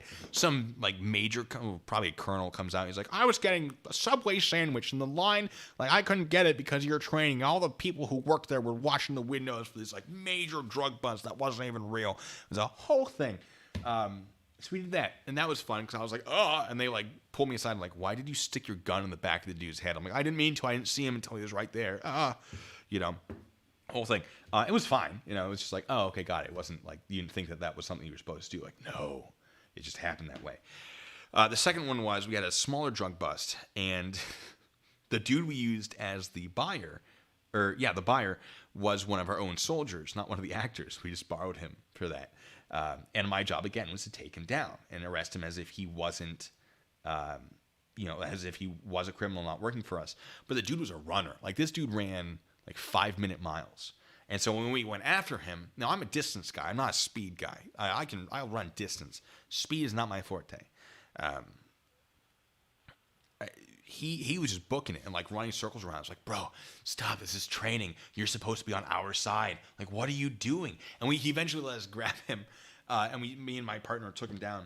And this guy was black, by the way. So as we're handcuffing him, these 2 other black dudes, I'm not trying to make this a race thing. This is literally what happened. Go, hey, what's up, brother? You need some help? Like, I got up. I was like, this is a training exercise, gentlemen. What exactly are you planning on doing? He's like, oh, never mind, man. Never mind. We're not trying to do nothing. Like, yeah, keep walking. You're soldiers. Are you kidding me? Like, are you trying to come to this dude's rescue? Like, we're arresting him. What's the plan here? Like, we weren't doing anything inappropriate. We were handcuffed. I don't know. It was just, and maybe they were talking to us to be like, hey, you police officers need any help or something. I don't know. It was nuts. Anyway, it's fun. Hey, JP Lane, I appreciate it. You want to come in? Yeah, come into the Discord. Come crash the stream. You booked your grade school bully? That's amazing. Oh my God, yes. Hey, Bill, you calm down there. Gotta warm my feet up. Nah, he was a runner, man. JP Pavilion, if you want in, like, I'll open up that Discord for you.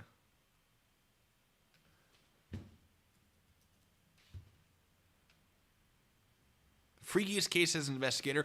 The witch hunt. Yes.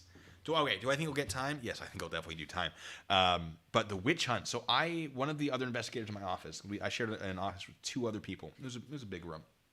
We each had a corner, and the door was in the 4th corner. He was Korean. So his mother was super duper superstitious. And he was less superstitious, but still up there. We had a case where some E8, a master sergeant, was dating some, PV2 or something, like way under what he's supposed to be dating. And he was married, too. No?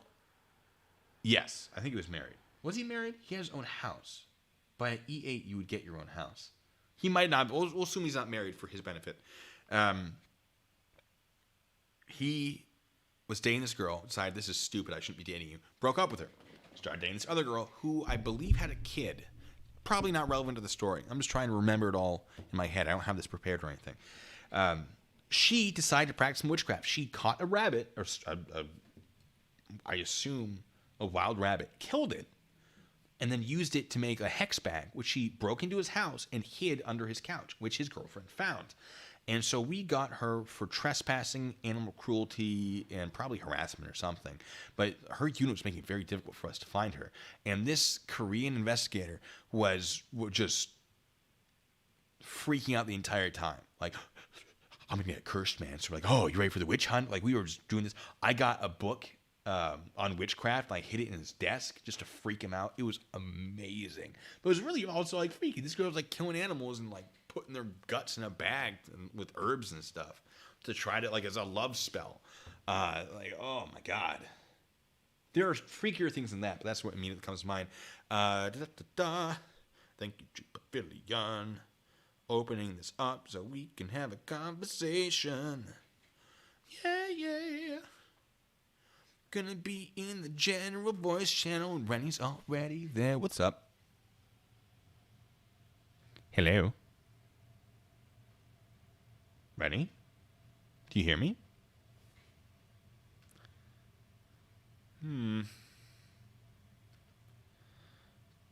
Oh. How about now? How's that audio? She's not paying attention. Hello, everybody. Hello, everybody. How's it going? Oh, it's going. This is the part of the stream, by the way, guys, where I have zero plans. Little echo. Echo! What's up? How's a little echo? Is that from me or from... I'm not hearing any echo. Wait. Oh. I know the problem. Scoop. All right, that should be better. That was me. I was the echo. Maybe I wasn't. Nope, I wasn't. Hold on. All right, no, we're better. I fixed something that actually broke everything. Hi, everyone. Hi, how's it going? Good. So we have Rennie, my moderator, my main moderator, and then we have Jay Pavilion, who is just a really cool guy. Wants to crash the stream, huh? Yeah. All right. So, let's get back to Dewitte content, yeah? Let's get going with it. So I've decided that I want to design at least one of the DD -37 Do it. shirts so that You we won't. can get going. Yeah, do it. We'll get you some merch, dude. Heck Let's yeah. do it, yeah. I am so down. But hey, those donations though, I appreciate the people who donated. I honestly, that helps out a lot for you, Blue Bacon, and I appreciate you deserve it. Every cent of it, you deserve it. No, you. Oh, Pet another Best, donation. thank you so much. That's absolutely incredible, and I really appreciate it. Amazing. This is a great. Today was like not a great day, and now it's a great day. It is, all honestly. because of y'all. I'm gonna have Well, more we want actors to on the thank channel you, to make Blue up for Bacon. it. Oh, thank you. Have amazing folks. There's absolutely no doubt about that whatsoever. Yeah, no, you guys, my subscribers, the best people in the world. Obviously.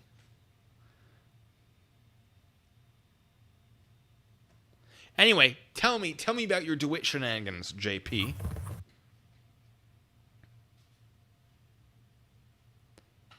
Hello?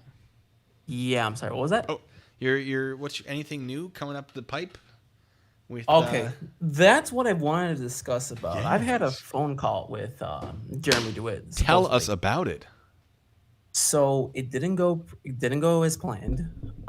It was a little bit Shocking. nervous. Yeah, it was nervous. It was a little bit nervous. I will be uploading it too soon to my channel. The main issue with the phone call was I had a friend. This individual was eating in the background, which purposely made the call be very annoying with that person eating in the background. Right. At the same time, we have to remember that I was on the phone call with him and he was asking me questions about certain things where he was doubtful about his trust with me or my trust with him. That's fair. Which I get it. Look, I get it. But saying that I spread misinformation. Yeah, you or haven't whatever sprayed the case- anything. But he says Like, your that. biggest And crime so is being on my Discord. That's literally you make right. the music. Mhm. That's it. That's you. I mean, you've had some And- live streams. oh. You discussed it. You are more fair to him than I think anyone else right now. And I was at that point when I started. So for him to like be like, nope, screw you, dude. Like, it's weird because you're still willing to give him that chance. I am not. But that doesn't mean you shouldn't. I've just been dealing with this long enough. I'm like, no, not worth it. Not worth it trying to be like super neutral about this, which is what I was in the beginning. It's nice to have someone neutral again. And, yeah, and Kilo, thank you. Also, Kilo, yeah. Thank you for that super chat for Blue Bacon. Appreciate it. Hi, Kathleen. I'm sorry, I'm butchering names here. But here's what I want to talk about. He wants to make an EDM song with me. Yes. I've got I would say one of my best moderators on my channel too, which happens to be somebody that I know. I mean, you know, actually. Oh yeah, So are they in right this chat now- right now? Well, it's more No. like if I'm gonna be doing a EDM song. Rennie, are you cheating on me? I am. No, if I'm if I'm gonna be doing an EDM song, I have Yes. to be very careful on some things, which Oh. I appreciate that advice, which I'm gonna take into consideration because honestly, I do want to do the EDM song, but there's some things I want to go through first, and some things I want to clear out first before I do anything. Because honestly, it's a good opportunity, trust me. But at the same time, it is very very concerning with how things could go with There's some concerning legal issues. Let's put it personally for me. Right. That's what I'm saying. Yeah. And like I said, I agree. So that's why I'm just gonna look at Legal some issues? things. Well, no, it's more like I have to watch my back for some things before I consider doing anything with Jeremy, basically. You get what I'm saying? This was just discussed in detail off this. This was discussed in private with that individual. So I see. I appreciate that individual for reaching out to me because again, great person. I absolutely love talking to them. So that's why it's better to have somebody guide me through the right path in life, and it makes me appreciate a lot of the things that I do actually, because without that person, my channel would probably be dead, or probably wouldn't go in the right path either. But yeah, that's the thing. But let's say it's considering in the works. I've also asked him about the movie as well, which he also said he'll guide me to the right proper channels. Mm-hmm. That's interesting for those too. of you who don't know, we're looking into making, well, we as in he is looking into making a movie about this whole thing. It's a longer content type thing. I don't know the format exactly or who you're trying to do it through or what, but for those of you who don't know, Yeah, it's better to get some context. And the context is that I actually reached out to Jeremy Dewitt, and we've actually had a small conversation. But he says that I spread blah, blah, blah misinformation. He also said that as well, which I think I've covered that already. Another thing I'm going to hit him with that live button right there. That's absurd. There you go. Oh, you want to hit him with another live button? He also said that he doesn't talk about his company over the phone. He doesn't talk about who he has or what he does because there's a lot of quote unquote misinformation. Yep, he's getting that one because he definitely has talked about it over the phone. Exactly. And so he's also, and this is to my subscribers that are on Blue Bacon's channel, yes, he actually has declined for an interview on my channel, which I'm going to say, Blue, I'm jealous that you got an interview with him, but I didn't. Like garbage So- interview, yeah. Back in the beginning when he was look, willing to trust people.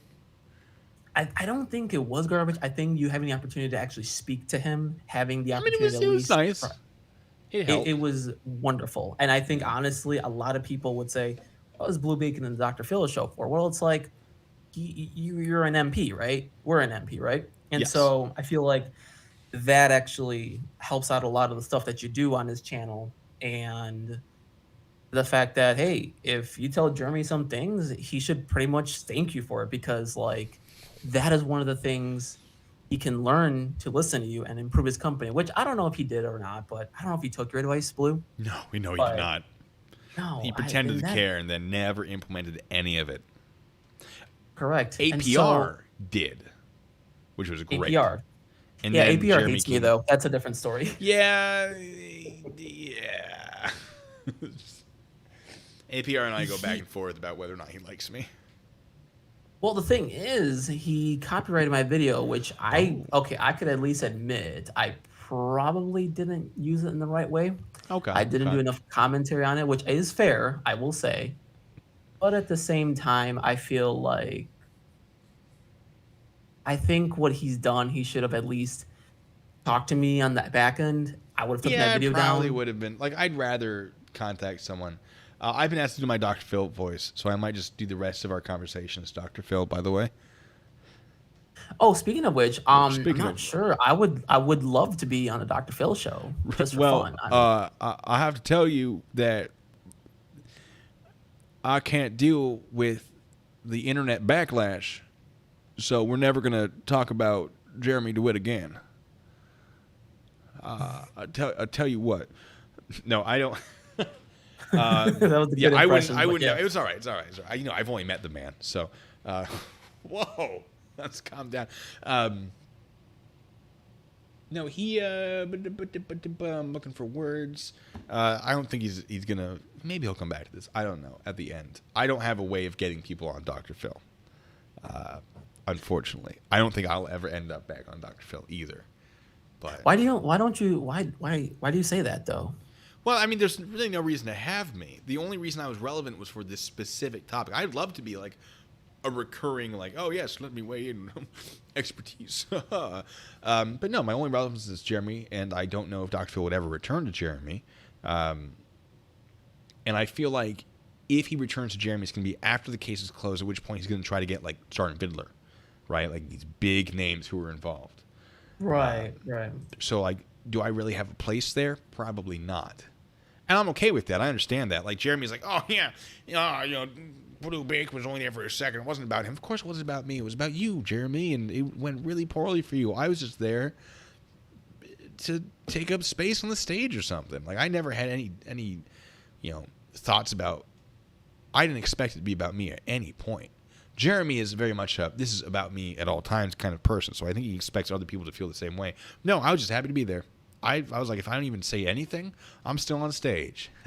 And you said repeatedly on the way there, I will give this, and I think everybody needs to hear this, that you said repeatedly during the process prior to going down, on your way down, and even on your way back, that you weren't even sure if your part will make it onto the show. Yeah. Because it's not about you, and it was smaller, and there was actually somebody else who didn't make the cut. Yeah, no, that's I do want to talk about So that. it does happen. It Yeah. does happen, and for Jeremy to sit there and browbeat for 17 minutes or whatever the heck it was, I don't even remember. About you not being on the show and you this and well, like, so what? It wasn't about you. Yeah, no, I and mean- while I was driving down, I even said, like, look, like, I don't think I was the first choice, but it's exciting Right. that I was a choice. I You was said sitting there for that for a ages. week. Yeah. But yeah, no, they had a guy from California who talked about the company he ran for funeral escorts, and they cut him for time apparently, which is fair because that's the easiest one to cut for time. He wasn't. I don't think he was even on stage. They had him like in the audience area sitting down. I think they sort of intended to use him or to cut him if they needed to. Like it was weird. Right? I was on stage. Polygrapher was on stage. He was not. -37. -37. The guy he was sitting in the audience area talking. It was just super weird. And of all the things to cut, that would have been the easiest. And it kind of felt like it was set up to be cut if necessary. So it's weird. I kind of feel bad about talking about it. Because I'm like, oh yeah, there's going to be this thing where he's like, I'd probably hire Jeremy because he does have a lot of good qualities, but I wouldn't run my company that way. But I think also it was discovered that the guy that they had interviewed had actually been charged with impersonation of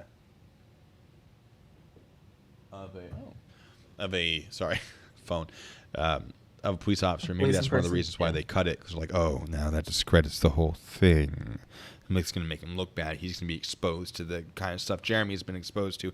I don't know, but I do know that he was there, and now he's not.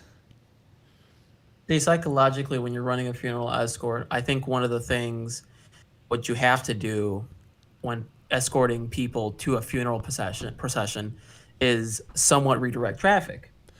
And here's why I know I'm gonna get a lot of crap for this, but here's why. The light's green, right? Yeah. And the light turns red, and the cars want to pass through. They want to cut in your funeral procession. They will try to do that, and then that's when you have to say, "Stop! Do not do that."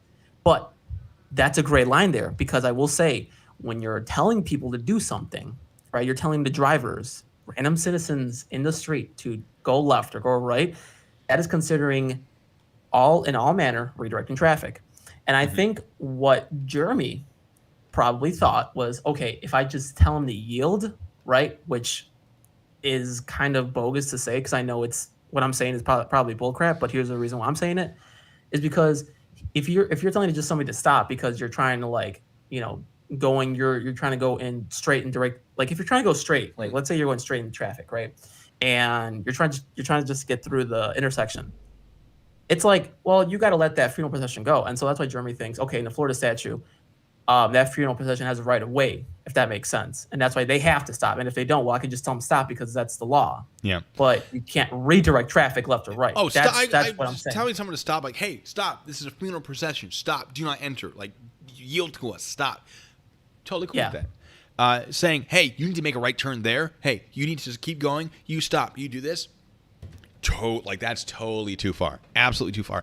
When he's like, hey, don't make that right turn. Like, why? The right turn's not interfering with the funeral procession in any way. And Jeremy does not have the authority to pop out of the funeral procession and do that per the statute. Now, he may have been given permission by a judge, but I have yet to see that. If he has a permission from a judge, cool. Like, I don't disagree that is something that would be effective. And thank you, Frank. Perry get a $5 yes, thank donation. You. It would be a great idea. And myself being trained in convoys and escorts and that sort of thing, yes, that is what you would do. It's just that he doesn't have the legal authority to do it. So his best move to avoid all these legal troubles, which I said in the beginning, was slow it down significantly. Make it so you're like practically bumper to bumper. That's another security thing in a convoy. You in a vehicle, in a civilian side, you're going to try to drive as closely as possible so that people don't cut in. Military is different because you're worried about IEDs and stuff. You're not worrying about people cutting into a military convoy because you point a gun at them, they'll figure it out real quick. But for civilian ones, when you're doing these kinds of VIP escorts, not funeral escorts, but VIP escorts, which is, he tries to use a lot of the same techniques. You go as close to the vehicle in front of you. And there's a lot of, I haven't been through driving schools specifically for that. I've been through some driving schools for police stuff. But they do all sorts of craziness to learn how to do that and get good at that. Driving at 40, 50 miles an hour with a foot between them.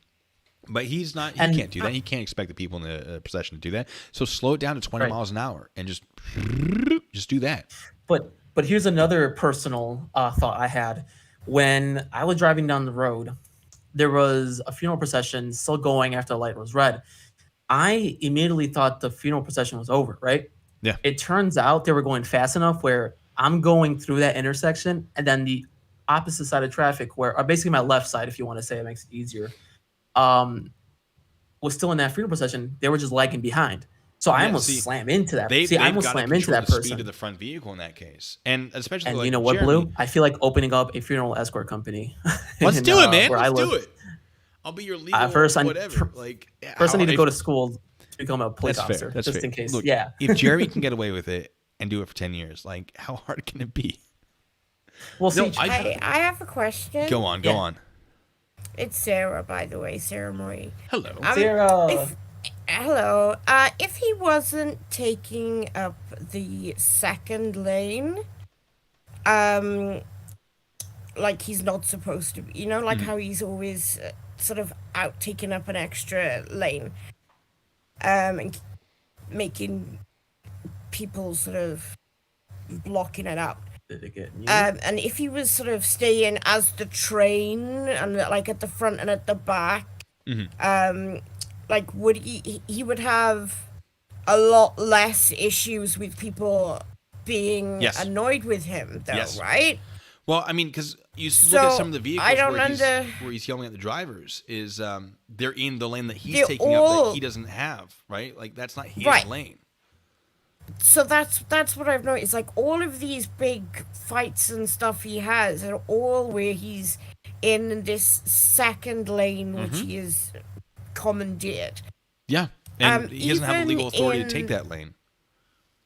Right, but even in the recent videos that he's put up for funerals and a wedding, the funerals, he's doing exactly the same thing.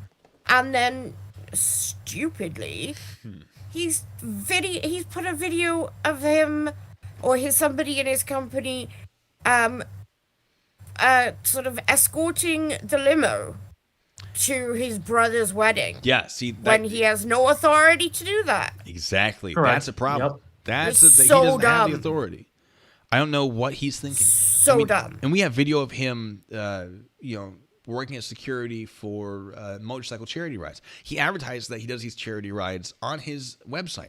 I have found 2 videos that clearly show him doing that, and I've confirmed through one of them that they paid him to be security because they thought that he had the proper licenses and he was a veteran. That was Chance Scholl's one. Although I will say, I thought though, right, that booking was one of the things that the police, sort of like the sheriff's office, were doing.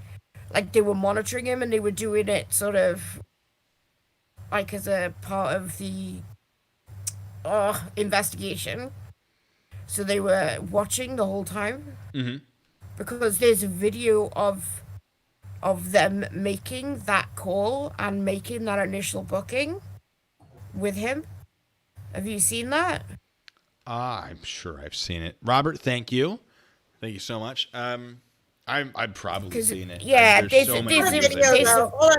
Wait. It's not a video, though, that she's talking. I mean, it's a video, but it's not video of the booking being made.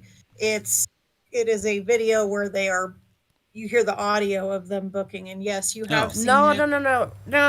I've seen a video of them in a room. You can't see who it is what I'm saying. Yeah, what I'm saying is you can't see who it is.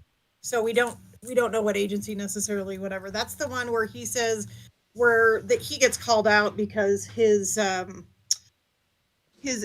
you see, was different. You see the guy making the whole MOS thing.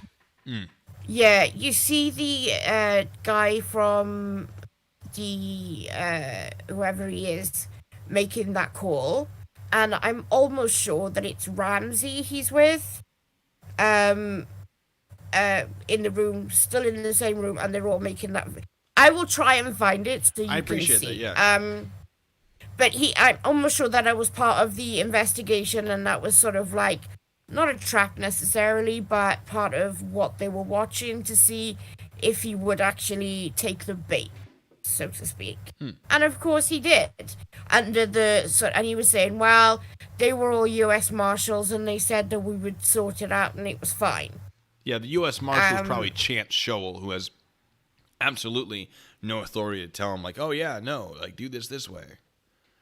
Like, that's not... Of course. Yeah. But, yeah, it's weird. But Anyway, that was my only question. I'll shut up and go away now. Oh, no, you're Thanks. fine. DCM asked, and thank you for your donation, how much unpublished footage do I currently have for your videos? I have a little bit. I don't have too much. I mostly steal from other people. I've requested a few of my own.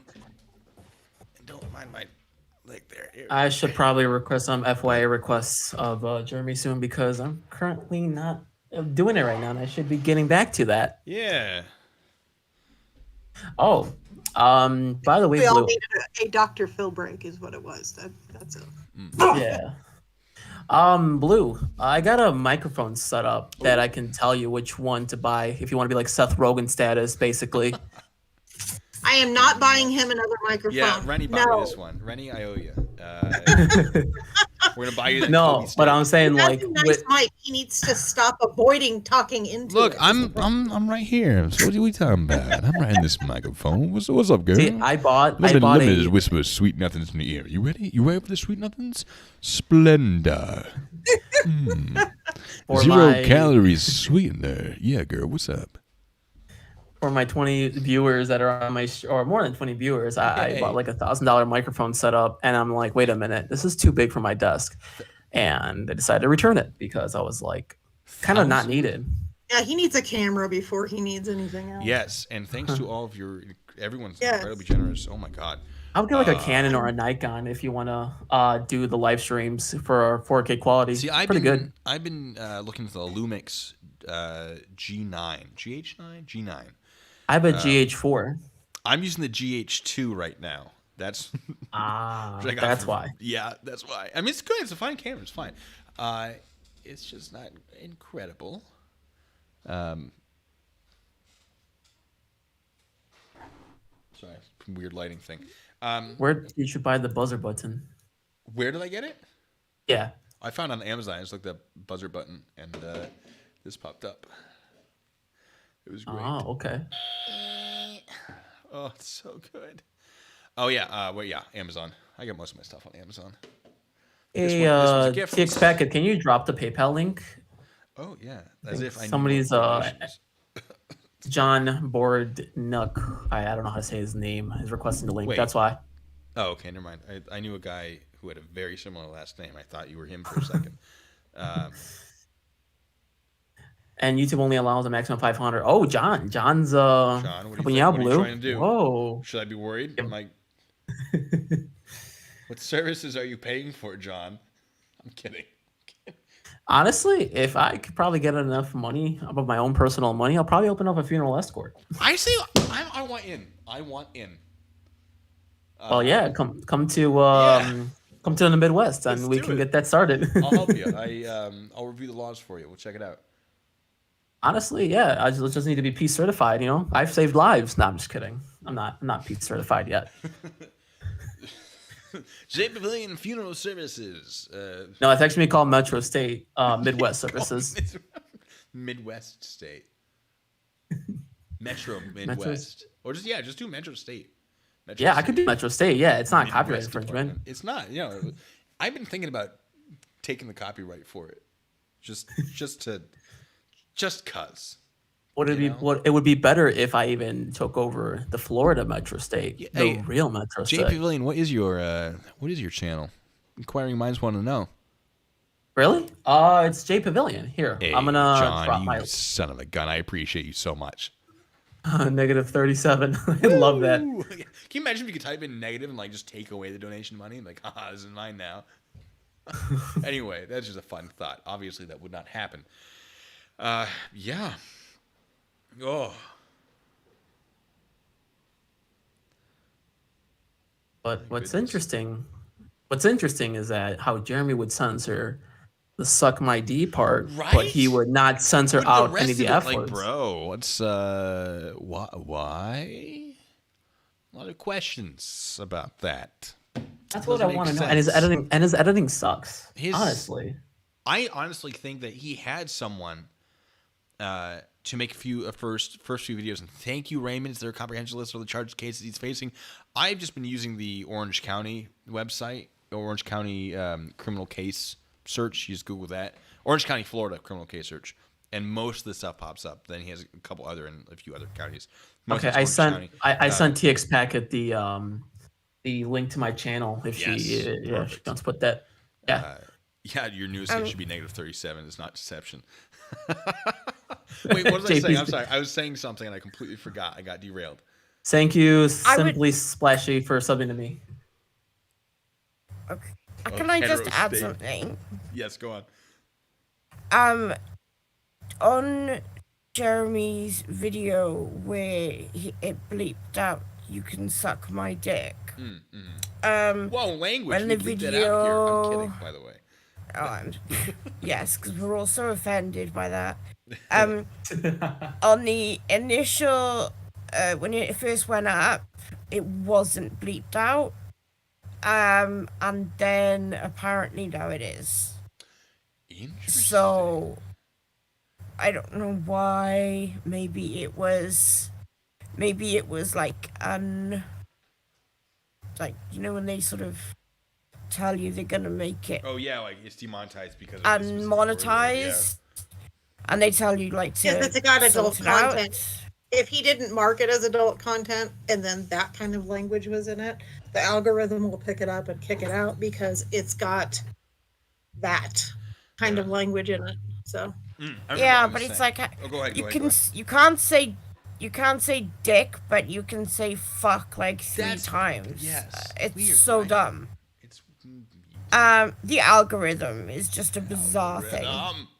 No, it's But honestly, initially, but I just wanted to point that out that initially the dick wasn't blanked out, but now it is.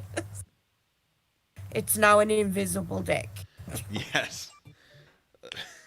So I've been reminded that I was talking Okay. about Jeremy. I thought Jeremy used professional video people to make his first couple YouTube videos.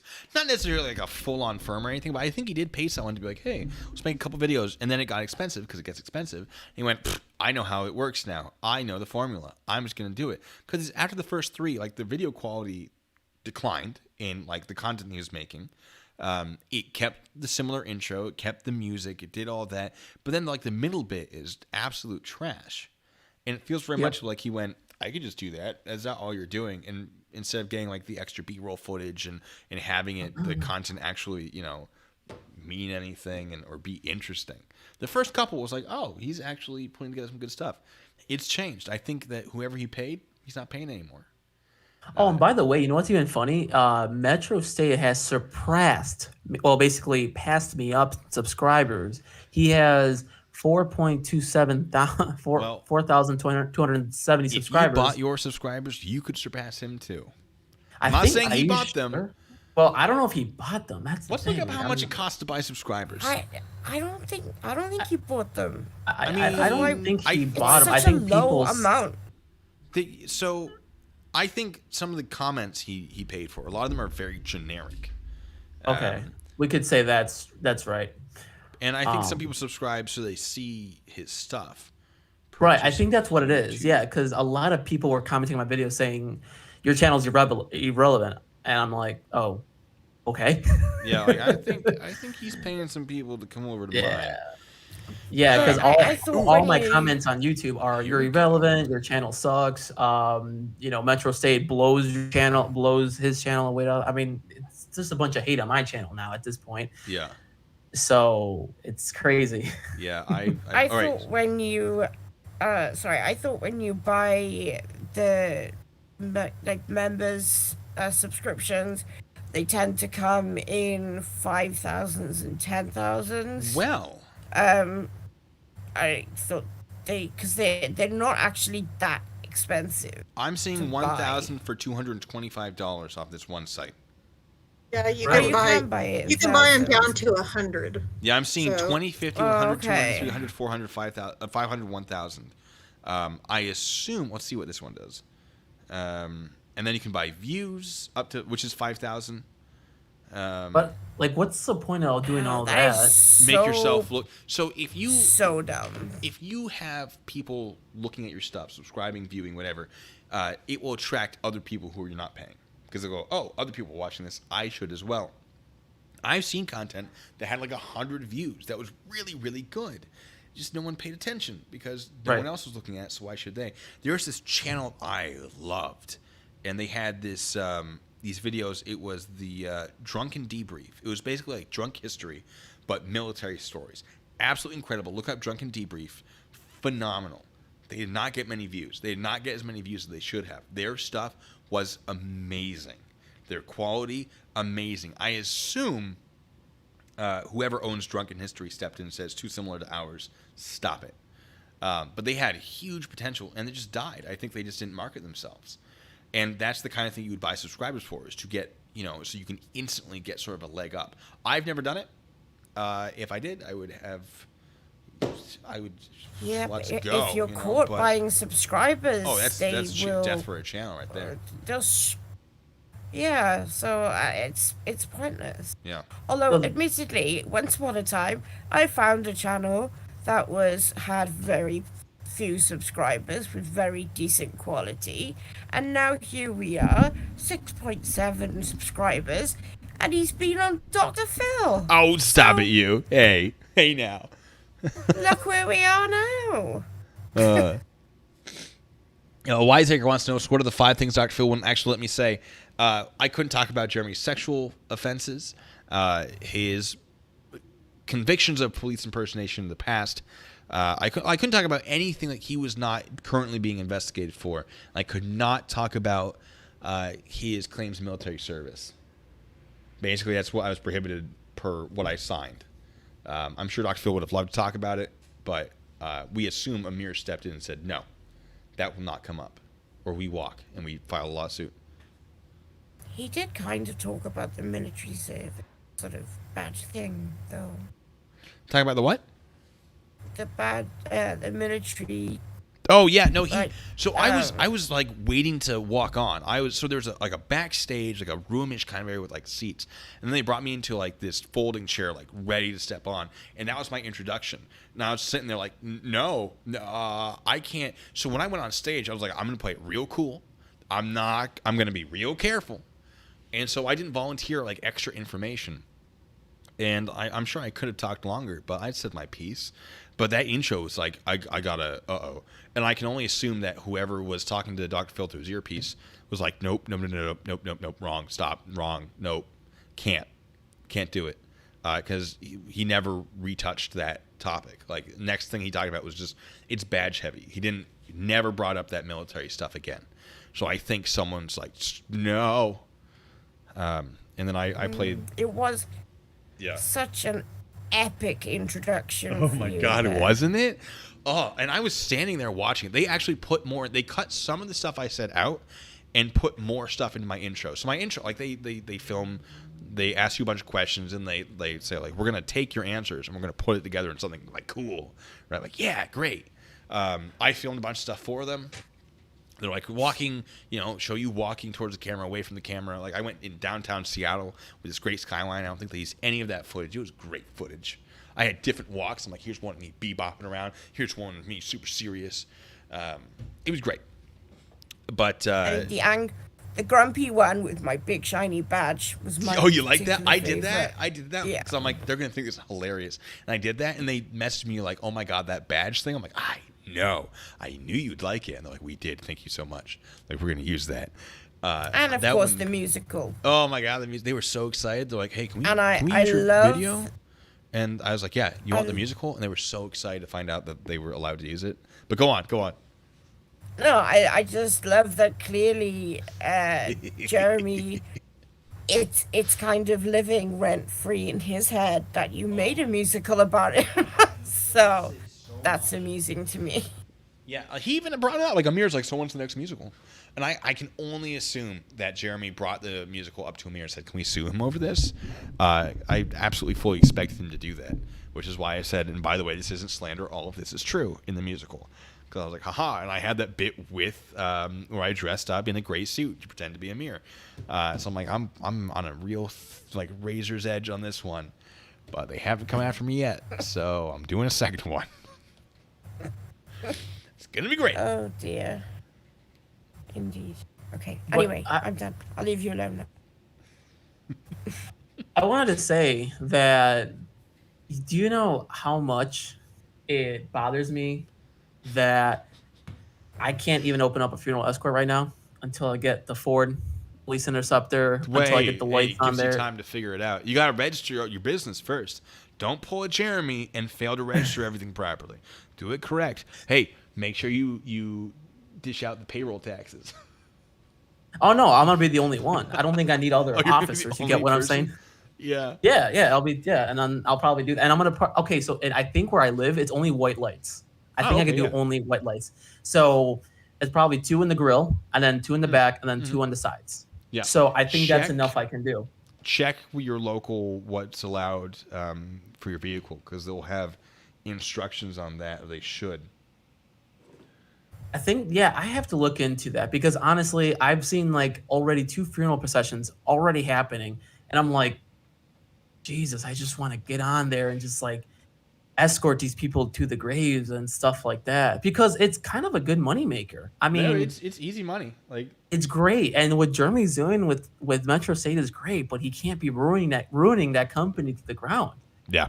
I was gonna look. I swear I was gonna tell him over the phone. Listen, Jeremy, look, if you want to have another conversation, let's go ahead and get together, probably talk about we can make it better. But honestly, I don't think he's going to listen to anybody at this point. I have no hope in Jeremy. He doesn't want my help. He's done. He's tuned everyone out. It's his way or the highway, and there's no helping him at this point. He's made that very, very clear. Anyone who is trying to tell him no, that's not how you do it. Let's help you is telling him is against him, is his enemy. He's gotten himself into a corner he cannot get out of. He will not admit he's wrong because that will somebody hurt said in his the someone what? Someone said in the comments saying, "Don't forget the pepper ball gun." Actually, I can actually carry a real probably a real one. Yeah, I mean, I probably have to get my security license. Which I would recommend looking into that. Yeah. Oh my God, there's so many things I have to look into. I mean, I really do want to become a cop, thanks to you, Blue Bacon, and thanks to Sergeant Vidler. It's work, man. Or it's Vidler. hard work, I'm sorry, it's rewarding. Vidler. Yeah, it is. I have to say Vidler because I don't want my moderator to kill me. So it's Vidler. Let's call him Vidler, just to make her angry. Yeah, it's actually Vidler. He's gonna call me, be like, "Hey, I know if you never talked before." Want me to come and No. I'm sorry. God, just say the man's name properly. Why is it so difficult? But I have to get going. I got food I need to put in my belly. All right, I'll see you guys. All right, hey, everyone who tuned to the stream, thank you. Oh my God, thank you so much. This has been the most incredible stream. And I thought this was gonna be boring. You guys are amazing. I'll have to stream more often since apparently you all like it. Have me more often too. Yeah, and we'll get you involved, JP, because it's always a good time. And then Rennie, you're always here because of course you are. I'm going to get you that Kobe steak. But you all been amazing. I'll see you. Yes. That's way too much. Don't do that. So, where was I? Oh yeah, no, you guys are incredible. Thank you so much. Thank you so much. I'm gonna do another stream in a bit. Tell me what time. We got to move away from Jeremy at some point. So I'm going to try to get into true crime more, some fun little things. I had a friend who's like, we should start a podcast, which I think would be a lot of fun. Karen, thank you. I agree. But yeah, let me know what topics you want me to move on to. I got, auditors, I have sovereign citizens, true crime, all that good stuff. I'm going to keep paying attention to Dewitte, but you guys have been phenomenal and now I'm just rambling. So, ladies and gentlemen,